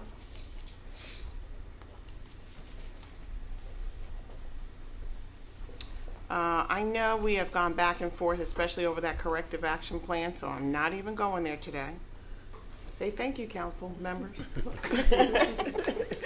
But I am going to ask this question, and it has to do with just, I guess it's associated with the corrective action plan. Do you remember when I first got elected and came onto the council, there was a big issue with regards to a 27th pay? Right. Okay. I just want to know, in the 2.5 years that I have sat here, has there been anything done to remediate that particular situation? Not yet. I think that the situation where the potential of a 27th pay comes up is like every 7 or 10 years. Right. So it's not high on the priority yet. It should be, though. Yeah, And that's it easy does need to be. fix. It is an easy fix. One way to fix it would be Twice to a month. switch to a twice a right. month payroll. I know there's going to be a lot of pushback for that. Okay. But that's the easiest fix. That's the easiest fix. And so, my analogy is that that's how the corrective action plan is going as well. Okay, so I will move on. We already discussed it, so I guess I'm not going to review that. The $1.2 million over expenditure for the prescription drug plan. I thought Councilwoman Easton had requested at the last council meeting prior to the League of Municipalities to have somebody from the state come and present. Mr. Lurch has suggested that they come in, but they Right. were not able to commit to a date for this council meeting. Okay. But Councilwoman Easton, I heard her request that she wants Mr. Mapp to make a presentation. Okay. And Council President, this question is for you. Are we still having finance meetings? Finance committee meetings? we will. Okay. One of the requests that I would like to make is that during the finance committee meetings, if the budget consultant could review the bill list and give us an assessment of line item over expenditures going forward. I think that would be very helpful for us. Okay. That's a request. This is another question for the CFO, and I'm surprised that Councilman Coley didn't ask it, but I'd like to know where we at with regards to the status of the budget process. I'm still waiting to receive everybody's budget submissions from all of the departments. I haven't received them all yet. Okay, and they were due when? October? October 31st. Okay. I'm also waiting for the councils. But that doesn't stop. That's you, a because small you- one. That's no you big can put deal. You could just put in the last year's, I'm okay. concerned that people will take a statement like, if you don't get yours in, we'll do it for you, meaning, oh, I don't have to do it, No, somebody no, else but will I'm do saying, it. but that's And the I know process, yeah. I don't want that to be misconstrued in that way in any way, shape, or form. Yeah, the departments have to submit their budgets, and I'm still waiting for a few.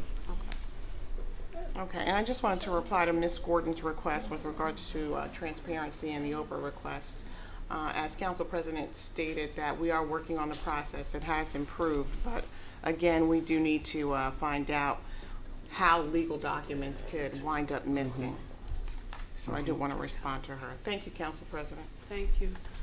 Councilman Johnson? Thank you, Council President. I'll try to make my comments as brief as possible.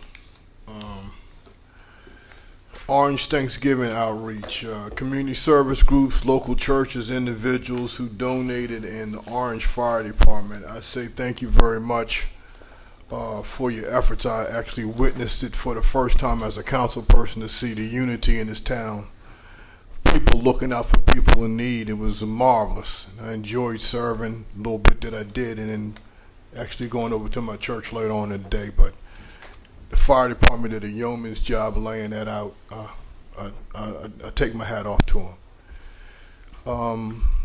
I have a couple items that I want to discuss, but one of the things that I do want to just say in this microphone is that this municipality, this administration has been consistent in the 5-6 months that I've been a council person by literally dropping a bomb on us every single meeting. Some kind of twist, some kind of turn where the administration literally just ignores, let's just say, what is protocol. This situation with the library is I detest it. I wasn't on the council, but I participated in a couple of the budget hearings, and I saw how hard the Citizen Budget Advisory Committee was working. I saw the library people get interviewed and their sincerity and how they was going to work with the council, and then to find out that the proverbial ball was dropped. Typical Orange. And here we are, once again, trying to clean up the people in Orange need to be outraged.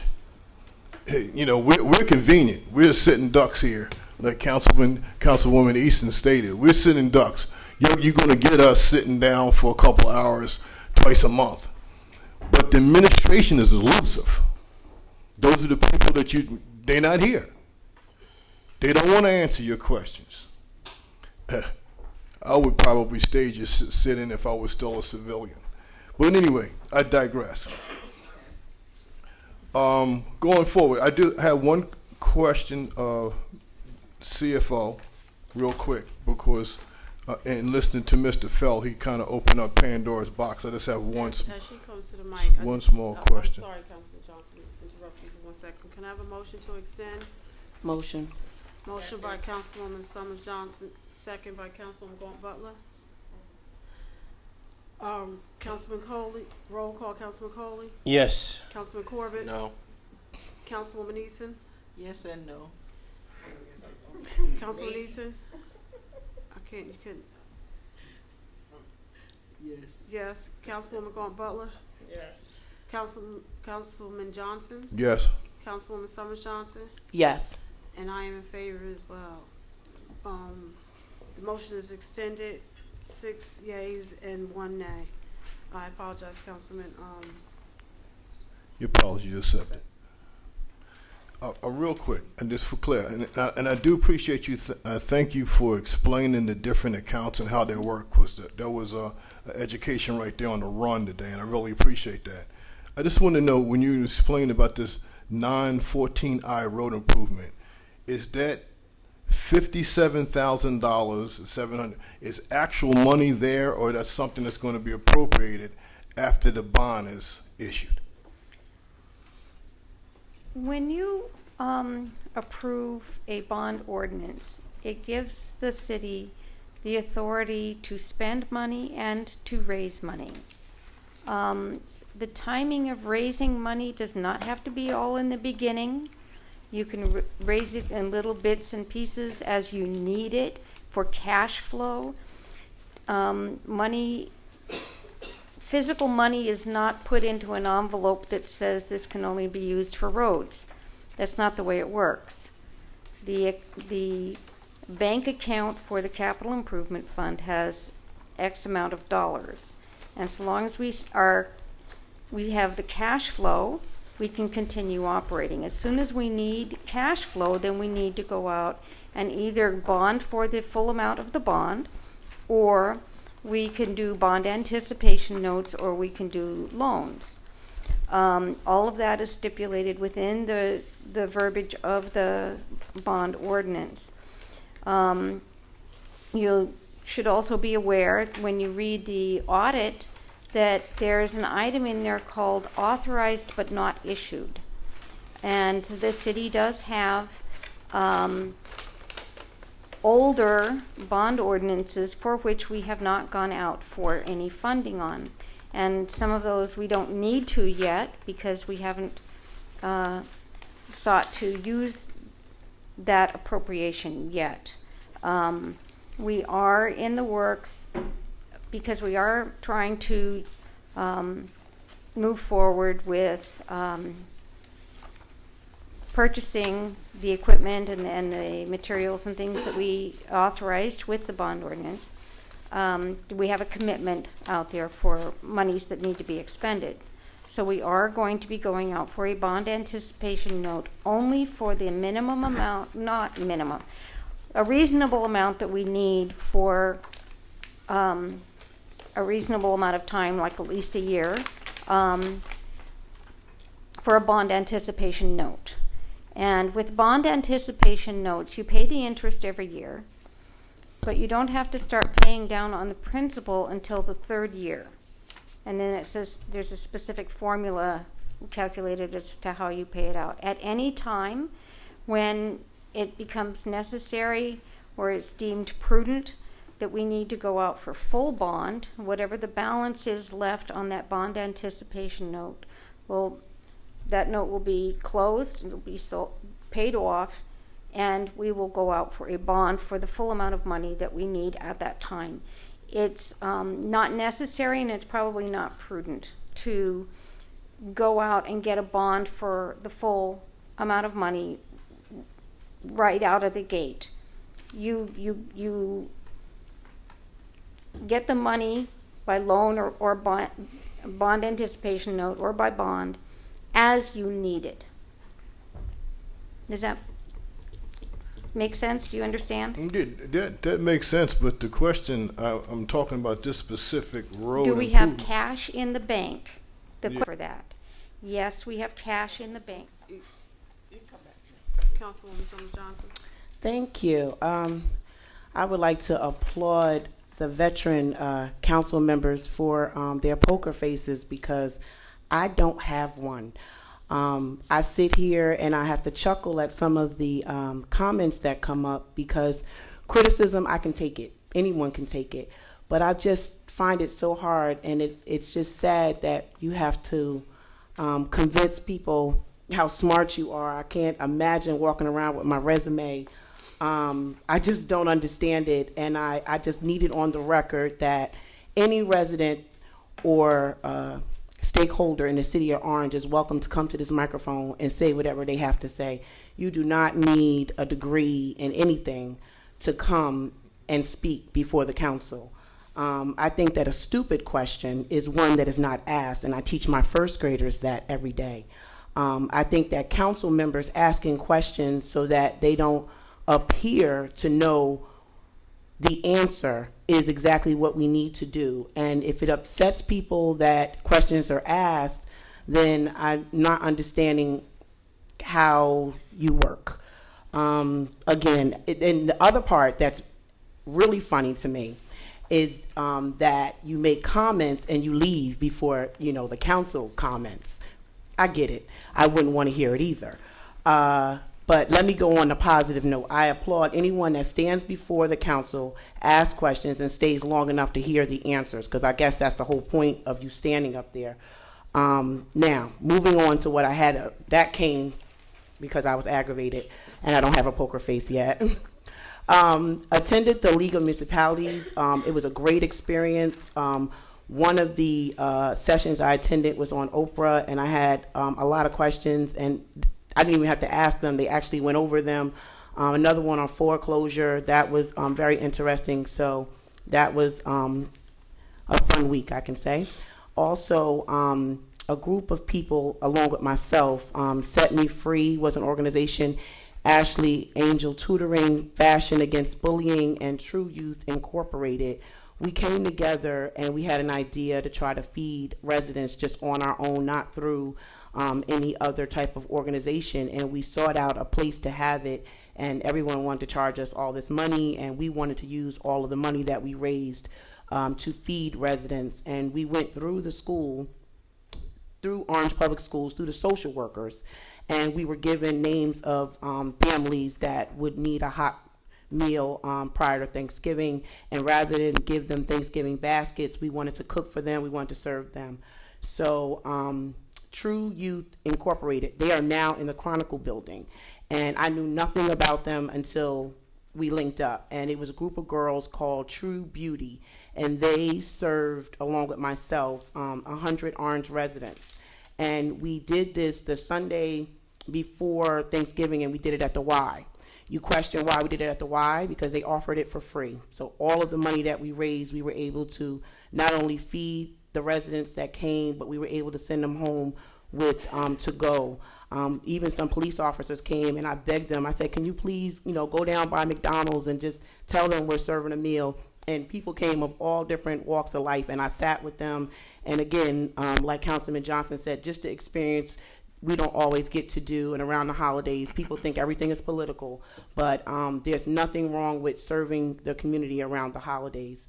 Also, my council Councilman Coley and Councilman Johnson did not say that the Wednesday before Thanksgiving, rappers always get a bad rap, no pun intended. But Young Money, Cash Money Records donated 200 Thanksgiving baskets full of a complete Thanksgiving dinner. I even took pictures of what was in the bag and everything. I was laughing because everything was name brand. And I was just saying that was so good. It had everything from the juices and all of that. So 200 Orange residents received those baskets. Okay, I had some stuff. Oh, okay. Now, I have to discuss my South Ward meeting because I guess this is just going to be talked about every week. So maybe if I talk about it, then maybe it won't come up next week, but we know that's not going to happen. My meeting, and let me just be clear, the meeting was because that type of meeting was done once that I recall, and it was done before I was a council person. You hear people say they want you to bring your ward together. You cannot send flyers home through the schools. The schools cannot send out an all call. You cannot do that. And I have to try to unite my ward because right now, presently, there are cliques in my ward. So to break through the cliques and let everyone know that regardless of their education, they have a voice in the South Ward, I have had my meetings at Haywood Avenue School, and I will continue to do that. The agenda for the first meeting was just to get everyone's information and hear their concerns. The concerns were made, questions were answered, some there and some through email. The next meeting is December 17th. They're only an hour because that's all I can commit to. Along with all these meetings that we have, I also did commit to being a mother. And I want to be good at all things, but I don't want to say I can be there all night. So in that hour on December 17th, I am getting prepared to have printed out something about the revenue for the city of Orange, any development and grants that the residents will leave with in their hand, because I do not like reading from things that residents don't have in front of them. And I think that this is just a way of me bridging the government to the people. And as far as the taping, like I said, not really for the younger generation, but I'll say for the computer savvy, I've linked it on my Facebook page because some people, you can see the whole 3 hours or 2 hours of the meeting on Facebook. And just because I tried it and all the other ones came up, and I wanted to make sure that the residents were able to see it. But again, the other council members said it, you come, sometimes the comments are not always good, and that's okay. But we do need that same energy to be put forth to the people that may have more of the answers. I'm not really asking you what to do next, because I think that a lot of us are having conversations with the administration on our own. Just because we don't stand here and tell you every conversation that we had, it doesn't mean those conversations are not being made. And just because you don't know about the conversations doesn't mean that we are not having the conversations. So my comments are over, and I'm sorry to rant, but I don't have a poker face yet. Thank you, Councilman Summers Johnson. Council Vice President Coley. Well, I don't have much to say.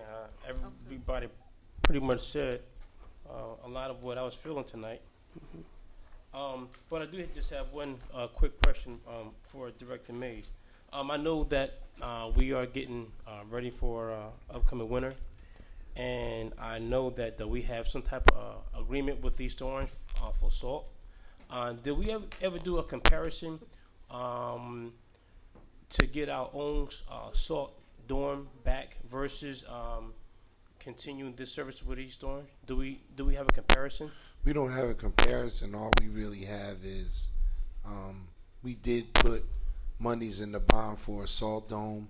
We're going to have our first meetings on our own salt dome sometime in the next 2 weeks. Okay. The gentleman that we're looking to utilize, to possibly utilize, was at the League of the Municipalities, and we did meet, myself, and the former municipal engineer met with the person. I believe we put about $160,000 in the bond ordinance. The current going rate is about $180,000, so we're going to need to find roughly $20,000, but we are going to be moving on that absolutely within the next couple of weeks, in hopes of having it up by next winter. Thank you. I have one more question for you too. You may not know, but I believe Chris Mobley may have been leading this charge. The parking meters. When I was down at the league, I met several, I guess, vendors that want to come here and do a parking meter presentation. I don't know how to go about doing that. Just invite them and have Chris Mobley be here at the same time. I guess you and I we can talk about setting We can that up. talk about that, but Chris Mobley handles that solely. Okay. But I can help you get that. Okay, thank you. And also, Councilwoman Gutbuller, I did not. You spoke before I did regarding the budget checklist. Oh, okay. This is the third meeting that I've been talking about trying to get a jump on our budget, and our Director of Finance, Mr. Mapp, stated at the last two meetings that he has been waiting for the directors of departments to submit their budgets to him. And tonight, the third meeting, we're hearing the same thing from our CFO.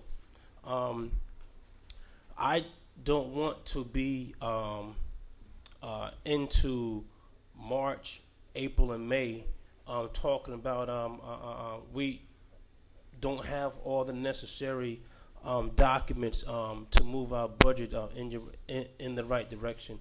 So you guys are going to hear my voice every meeting regarding the budget to make sure that this council is doing everything it's supposed to do to make sure that the administration gets its budget going as quickly and swiftly as possible.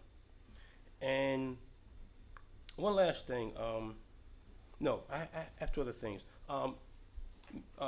Ms. Lascari, you had made mention earlier about you would give us some type of instructions on explaining the different line items, I guess accounts. When do you think that will be a good time for you to set that type of instruction up for us? If the council is interested in that type of thing, we can definitely set up a time for it. I'm perfectly willing, and I will make the time for you around my schedule too. We'll all have to work around our schedules, but if you come up with a time when you guys want to do it, I'll do it. Thank you. Thank you very much. And one last thing that I met with two different groups regarding reentry. All my years of being law enforcement, I never thought about what happens to people once they are released back in to society. Never thought about that, But after talking to this one group called Crime Anonymous, they would like to come here and give a presentation to the council. Not that they're asking for money, but they just want to, just educate us on some of the obstacles and issues that people are experiencing when they, are released from prison. And I don't know when we could do that, Council President. I guess we can talk about it, and I can set something up with them. That's all I have. Thank you. Thank you. Councilwoman Gordon Butler? Yeah. And actually, Councilman Coley just brought something to my attention. I know that Councilwoman Eason and I sat in on a very informative reentry project that is currently taking place in Hudson County. Governor McGreevey, State Senator Ray Lesniak, and Ras Baraka and others. Mayor Fuller. Say it again? Mayor Fuller. Oh, yes, and Mayor Fuller sponsored legislation with regards to the reentry program, and I guess the multiple ways that the multiple reasons why people are getting incarcerated, and some of them really don't have anything to do with the jail or the prison system. So if you're a drug addict and you do some kind of misdemeanor crime, you go to prison when probably you should go to a drug rehab program. Or if you have a mental illness and again you commit some kind of misdemeanor, you go to prison, and probably you should be going to some kind of health care facility. So there is legislation out there that's being written, and it is being addressed in a big way, and it is important for us to make sure that we're doing everything that we can do to meet the needs of residents that fall into that particular range of people and population. The other thing that I wanted to talk about a little bit, and I said it in the last meeting, and it's funny because Mr. Feld mentioned it in the Orange transcript letter to the editor. But I want to be clear, the council, it is at a tipping point right now, and I share Councilwoman Easton's frustration with regards to not being able to get anywhere, trying to work with the administration, but then there are setbacks. And I think it's important that we say that we always try to work with the administration, or at least I can speak for myself. I personally always try to work with the administration, and will continue to do that. But at this point, I kind of feel like I'm hitting my head up against the wall. So in some respects, you will see me do some unconventional things. And so you will actually hear me speak out a little bit more. And this is the place that I'm at. So I just want to make it clear that, yes, I'm willing to work with you. I extend that olive branch to the administration always. First and foremost, it's my, you know, I always have a spirit of collaborativeness, and so I always want to extend that hand forward. But if that's not going to work, then I do know the definition of insanity is trying to do the same thing over and over and over again and expecting a different result. And so I'm not going to stay in that place. Councilwoman Summers Johnson can attest to this in education. If you can't do it one way, then you got to figure out another way. And if you can't do it that way, then you have to do something else. And I'm sure Councilwoman Easton can attest to that too, because we're all in public school education. So it's important for us to move things along, move them forward. That's my intention. That should be the intention of the administration. And we got to figure out a way to compromise and move things forward. If not, I'm going to my unconventional responses. Thank you. Councilman Williams, can I just do one more thing? Councilman Houston. This is for Ms. Cameron Harris. Can you see if we can, I'm having problems with pit bulls. Pit bulls in apartments. Can you see if there's a way we can regulate how many pit bulls can be in an apartment dwelling? Not in a house, but in an apartment. I know there's the little dogs we can, doesn't matter, but those big guys, we got to figure out something to protect the residents from, along with that fining for pooper scooping. Can I get an answer on that maybe later this week? Yes, Councilwoman. The other thing I want to piggyback on what Councilwoman, we did attend that seminar. And if I don't know if you read the paper a couple months ago, Governor Christie set aside millions of dollars for drug rehabilitation and reentry. And the first pilot program is being run in Jersey City, Hudson County. And it's being spearheaded by Mayor Falop and ex-Governor McGreevy. And they have an excellent program. And part of it is tied to Integrity House in Newark. So if Councilman Court, he might want to reach out to them with the people that he's talking to. Because I said to them, we need to get some of those dollars, but it's not only in Hudson County. If you have people in Essex County that want to go through those programs, they are willing to take them also.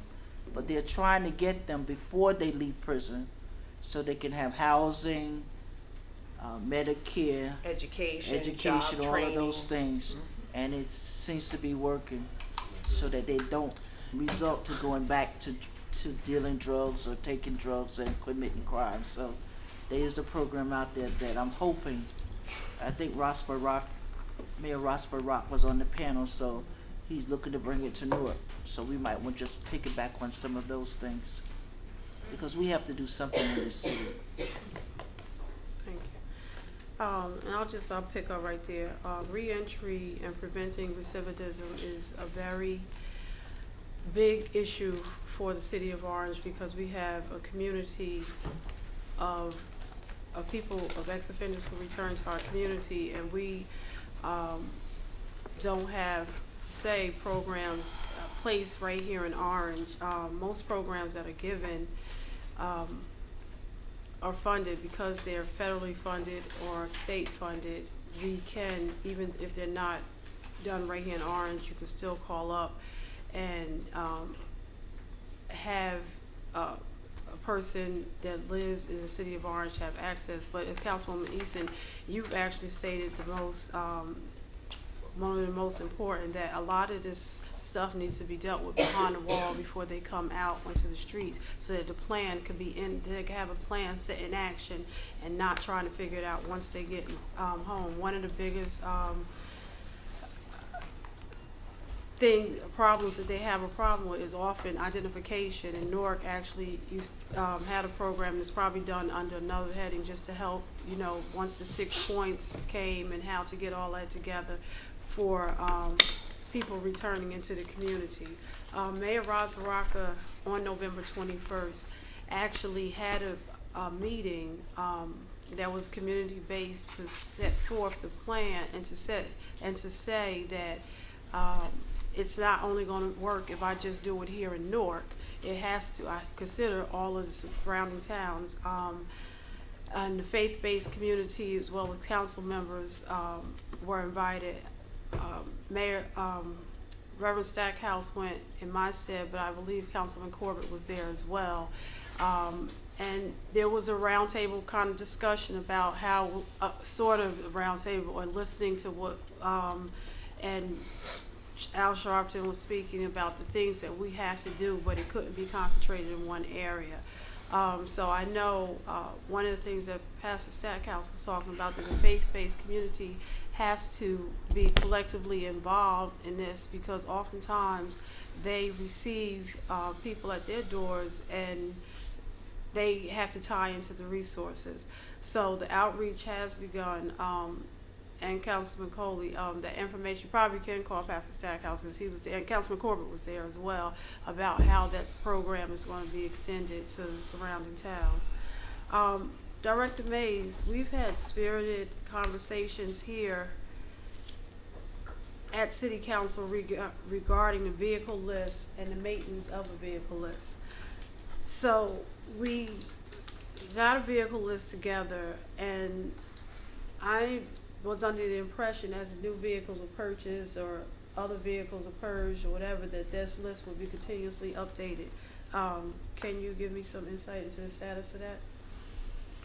I have to check the status of that. I can't tell you right now. I have to get back to you. Oh, so I would ask by the next meeting, can you give this council an updated vehicle list with considering all the new purchases and all the new and just and maybe if I know there's a list of vehicles being considered to go up auction because they're not in service, and the vehicles are out of service. But since that list has come together, asking these questions in terms of vehicles, where they kept, I mean, that should be something that's seamless since that list was put together, and it should be an ongoing effort. Council members, just want to remind everybody that you have appointments to the Citizens Budget Advisory Committee, and they can start to work now because they have to if they've never been on the Citizens Budget Advisory Committee, they're going to have to kind of wrap their understanding around municipal financing and their suggestions. So please get your submissions to the clerk's office so that they can that committee can start their convening and they can meet according to their availability of their group. Ms. Gordon, I did fail to mention, you talked about when you looked at the YouTube hits and on the different meetings, how many people had actually gone to the page. I know I looked at it today, and they were roughly, depending on the meeting, anywhere between 30 and 60 today. I still think that's very low, because I know as Councilwoman Summers Johnson has done, no, as of today, all the various meetings I've looked, it's been anywhere from 30 to like 67 hits. But I know I've taken the meetings, placed them on my Facebook page. I know Councilwoman Summers Johnson has done the same, and I know individual council members are asking how can they get to it so they can get to it for people that are asking. So I think the more that the word of mouth gets out there, the more people will be using it as a tool. But it's also a 3-hour meeting, so that's another thing. They have to take 2 hours or 3-hour meetings. You have to be able to have that time set aside and, you know, breeze through it or whatever. But today I seen there was as high as, I think, 67 hits. The link I asked for. Not the. No, on each, when you go to each page, She's saying she wants the link on the city website. That's something is, I understand that. I did hear that, and I'm answering you what I can answer you tonight and what I have the control to do. I can't ask that. That is not a function of the city council, so we cannot, we can send a request to the administration, ask them to put it up there. But I was just saying that in terms of the individual hits, I looked at that today. Director Mays, regarding the proposed meeting for the master plan update, we have talked about that at council meetings, and I just want to ensure that there's just not one meeting here, that hopefully that you'll be going to the individual wards, talking to people, giving input. I recall one year I went to Newark, and they had a nonprofit that came in and did an interactive activity to see what each section thought in terms of master plan, and gave their input, and they worked in groups, and it was really a very cooperative effort. And I think that the more we do those type of meetings, especially around the master plan, and you ask the people who live here their input, and they will be willing to give it. And I think the last great one, and I see here in the city of Orange, was probably at Bethel Baptist, where we were being designated as a transit village, and New Jersey Transit came out, and there was a very good interaction with the citizens and with New Jersey Transit of what, you know, some of the changes, why these changes were being made, discussion, and, you know, and it was a, you know, it was a great conversation. So I would just suggest that, you know, that we do several meetings so that everybody can be involved. There's already organized groups who have, you know, their whole thing is around the master plan of Orange. So there's already some other groups that are doing that. But if you could just figure out how we can get the most involvement out of our residents, I think that would be very helpful. And that was stated earlier, Curtis Webb, and I will encourage him to come to the council so that we can all say goodbye to him. Councilwoman, is he retired, effective, or so his last day? His last day. Okay. And nobody told us. I was there. Text. I actually sent a text during the day. Yeah, I sent it. Yeah, I was there. Yeah, it was at 2:30. Exactly. Yeah, I can't go. I was Sorry. there. We should have known in You were there? advance. Okay. I was say I can't go. I can't go anywhere at 2:30. Well, I We think have something but- later, but I didn't know about.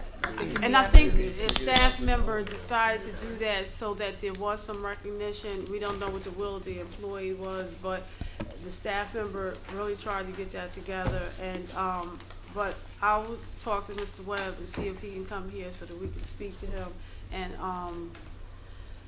and just so that we can officially say goodbye to him. But I think that Mr. Webb, if you know him, is very reserved anyway, so you got to pull him out to talk, you know, and you got he just doesn't. He's one of the persons that he does a lot of work in the background.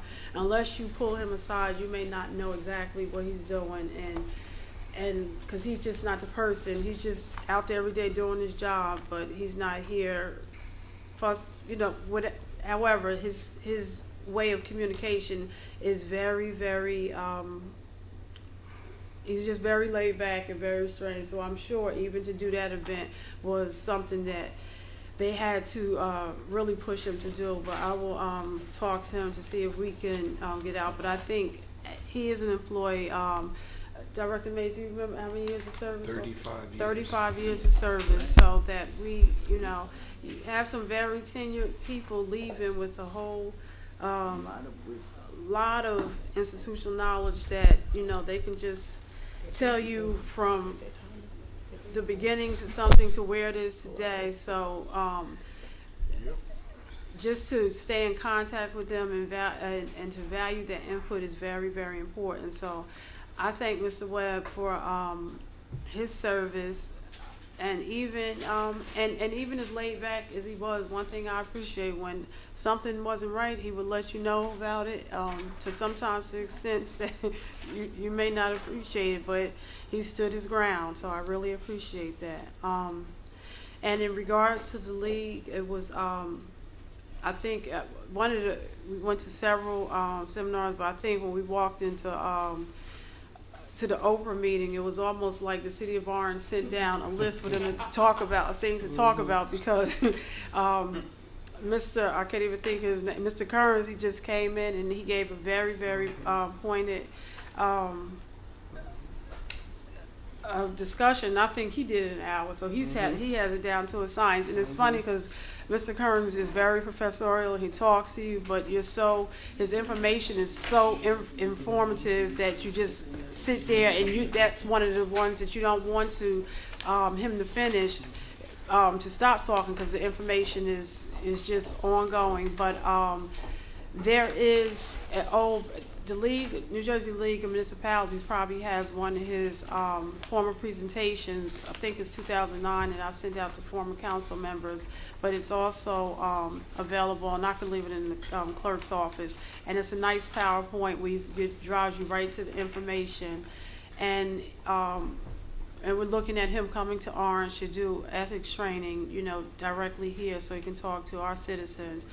Because sometimes expectations for what ethics are in state government lies not in where they're, in the most reasonable places. So it's good for him to break it down and for everybody to hear it. With that being said, can we Council move? President, Yes, Council Lisa. based on what happened with Mr. Webb, is it possible we can put communication in place in our clerk's office that even though nothing comes out formal, if they hear something that they think that we should know, that they send us an email? Like, I'm quite sure they knew something was happening with Curtis Webb, but there was no formal announcement.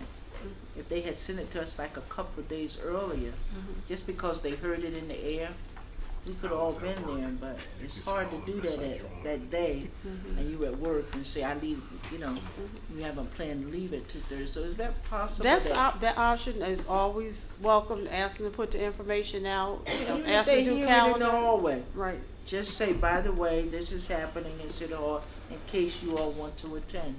You guys think y'all could do that? Yes. It's been asked, and They're like, yes. hopefully we can continue to do that. But sometimes this is a very touchy subject. So, but we will work on that. Let's move the agenda. We're going to the consent agenda.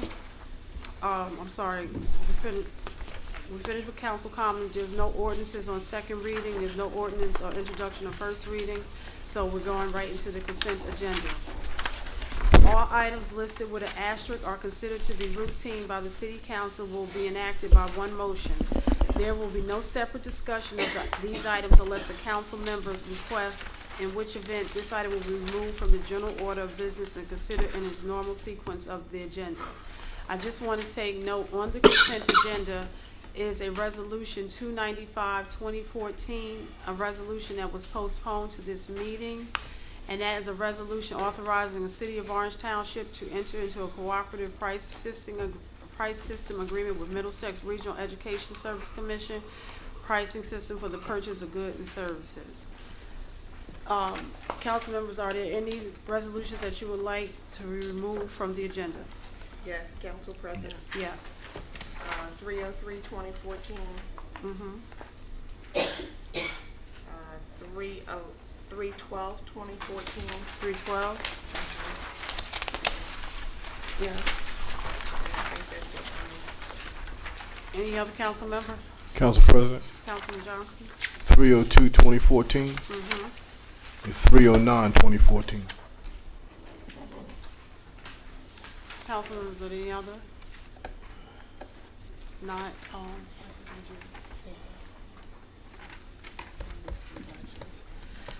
So we're voting on the consent agenda.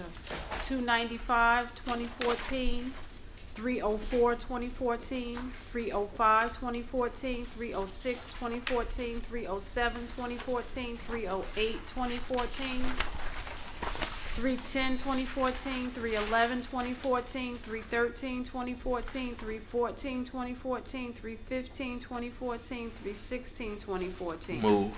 Moved by Councilman Corr, second by Councilwoman Galt Butler. I'm sorry, no, it was Councilwoman Galt Butler. They both, but it was Councilwoman.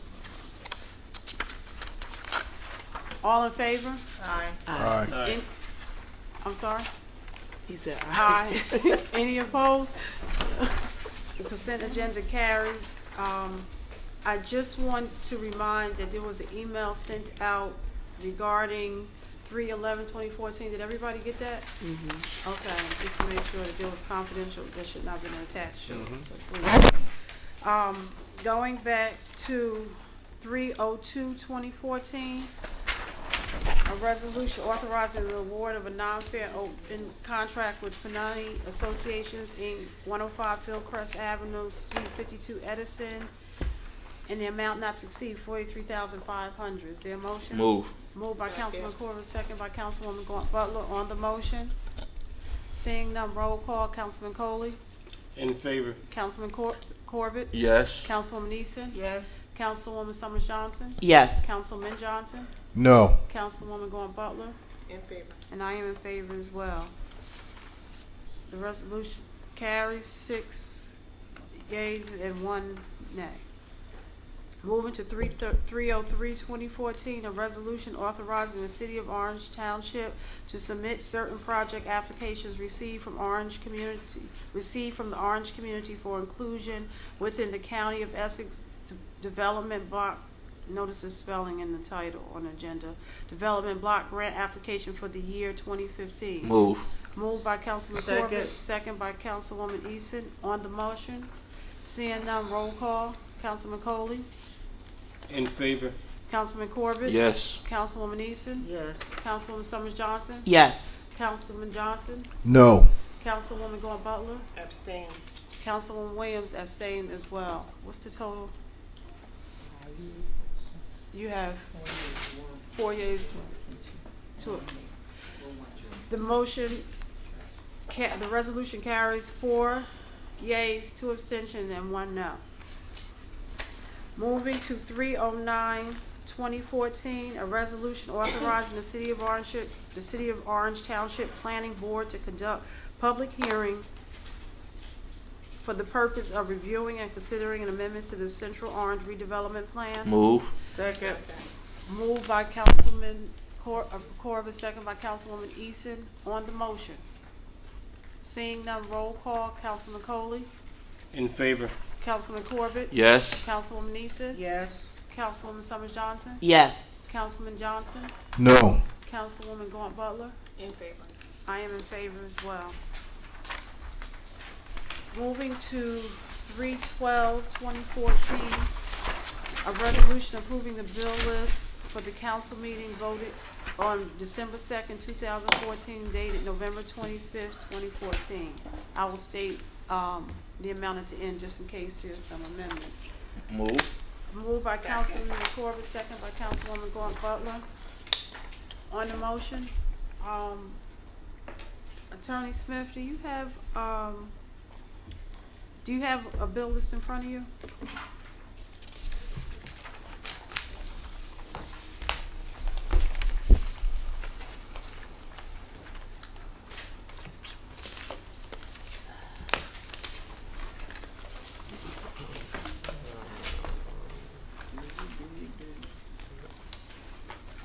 It's 3/12.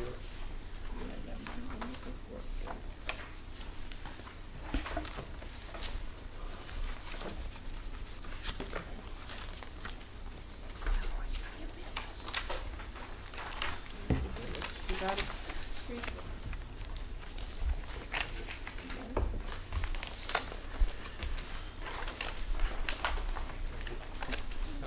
If you go to page 8, and I'm looking at the page at the bottom. I think that's, is that 8? No, 6. I'm sorry, page 6.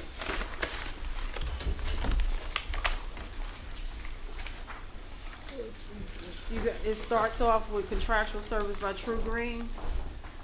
You see it? $140. Yeah, that page. On that New Jersey Law Journal, what year is that for?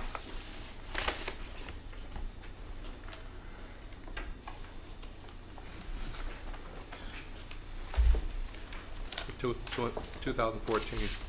So we're just paying for the Law Journal at the end, okay, 2014. And then under that, you may, can't answer it, but if you can find out regarding, for court cases interpretation, do we have an annual contract or we just do it on an as-needed basis? See where you see this Mandarin interpretation, Spanish, Creole? I see that. So can you I'll just check find into out that for you. if there's an annual contract? Okay. And I think that was,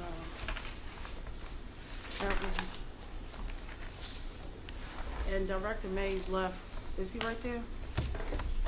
Men's room.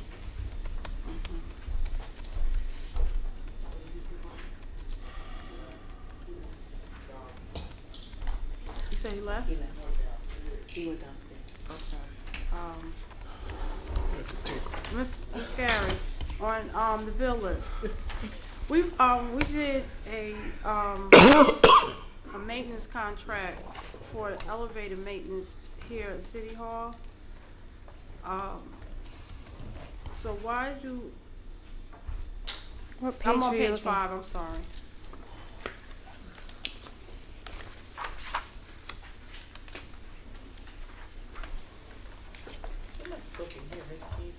Yeah, he probably went downstairs. I think he's in a restaurant, just heard.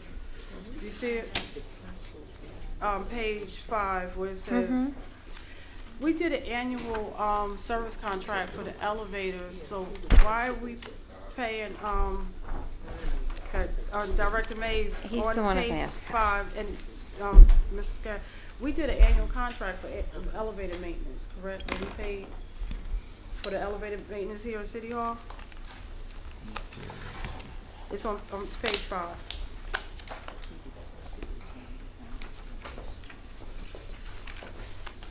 So the resolution is that?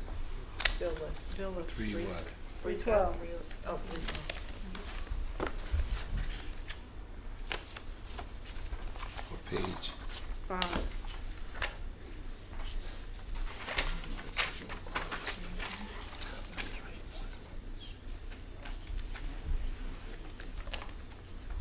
See where it says third down? You have Home Depot, then it says equipment repair maintenance. Right. And it says elevator maintenance company, elevator service, City Hall, September 10th. Yes. But we did an annual contract, right? I have to double check that. I know we did put that in the budget, but I don't know if this is it. If that's what you're going to ask me, if this is it. If this is the annual contract or this is one bill or. I think this is one bill. I don't think this represents the annual contract, but I have to get back to you. Okay. So All right. I would like to know the status of the annual contract. Okay. And if so, why are we paying individual bills? Okay. Okay. And that is, and last but not least, I think this is attorney, can you answer for the Encervico Insurance Services, a reimbursement for $25,000, draft reimbursement? Do you know what that might be? Or Mr. Scary, for $25,000?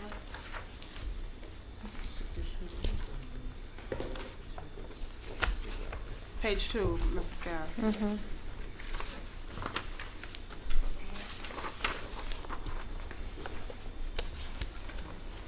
It's Encervico is our workman's compensation carrier. Right. And every month we receive a bill from them. They pay the workman's compensation claims, and then we reimburse them for the amount that they're expending. That's the way that the So Attorney Smith, could you, at our It's- next ahead, I'm sorry. They don't actually release the checks that they're committing to the claims until they receive our money. So they have to, okay. Mr. Smith, can you just give us an update of workman's comp payouts to date, or through, it should be probably through the end of the year? Okay, thank you. Is there anything else? It's not, $508,821.86 is the same. There was nothing removed. Have $508,821. With that, Councilman Coley. Yes. I said Councilman. Councilman Corbin. Yes. Councilwoman Eason. Yes. Councilwoman Summers Johnson. Yes. Councilman Johnson. No. Councilwoman Gaunt Butler. No. Councilwoman Williams, yes. Okay. We have 5 yeas and 2 noes. And with that, is there anything before? And again, I would just like to reiterate that the investigative committee meeting that was due to be held yesterday is rescheduled for next Tuesday, December 9th. And I remind council members of the executive session on this Thursday, December 4th. And Mr. Feld did a public notice of a court case in the Feld that will be on December 10th, 2014. Thank you. Is there a motion to adjourn? Motion. Motion. Motion Move. by Councilwoman Summers Third. Johnson, second by Councilman Johnson. All in favor? Aye. Any opposed? 11:21, we are. Anybody opposed, you can sit here.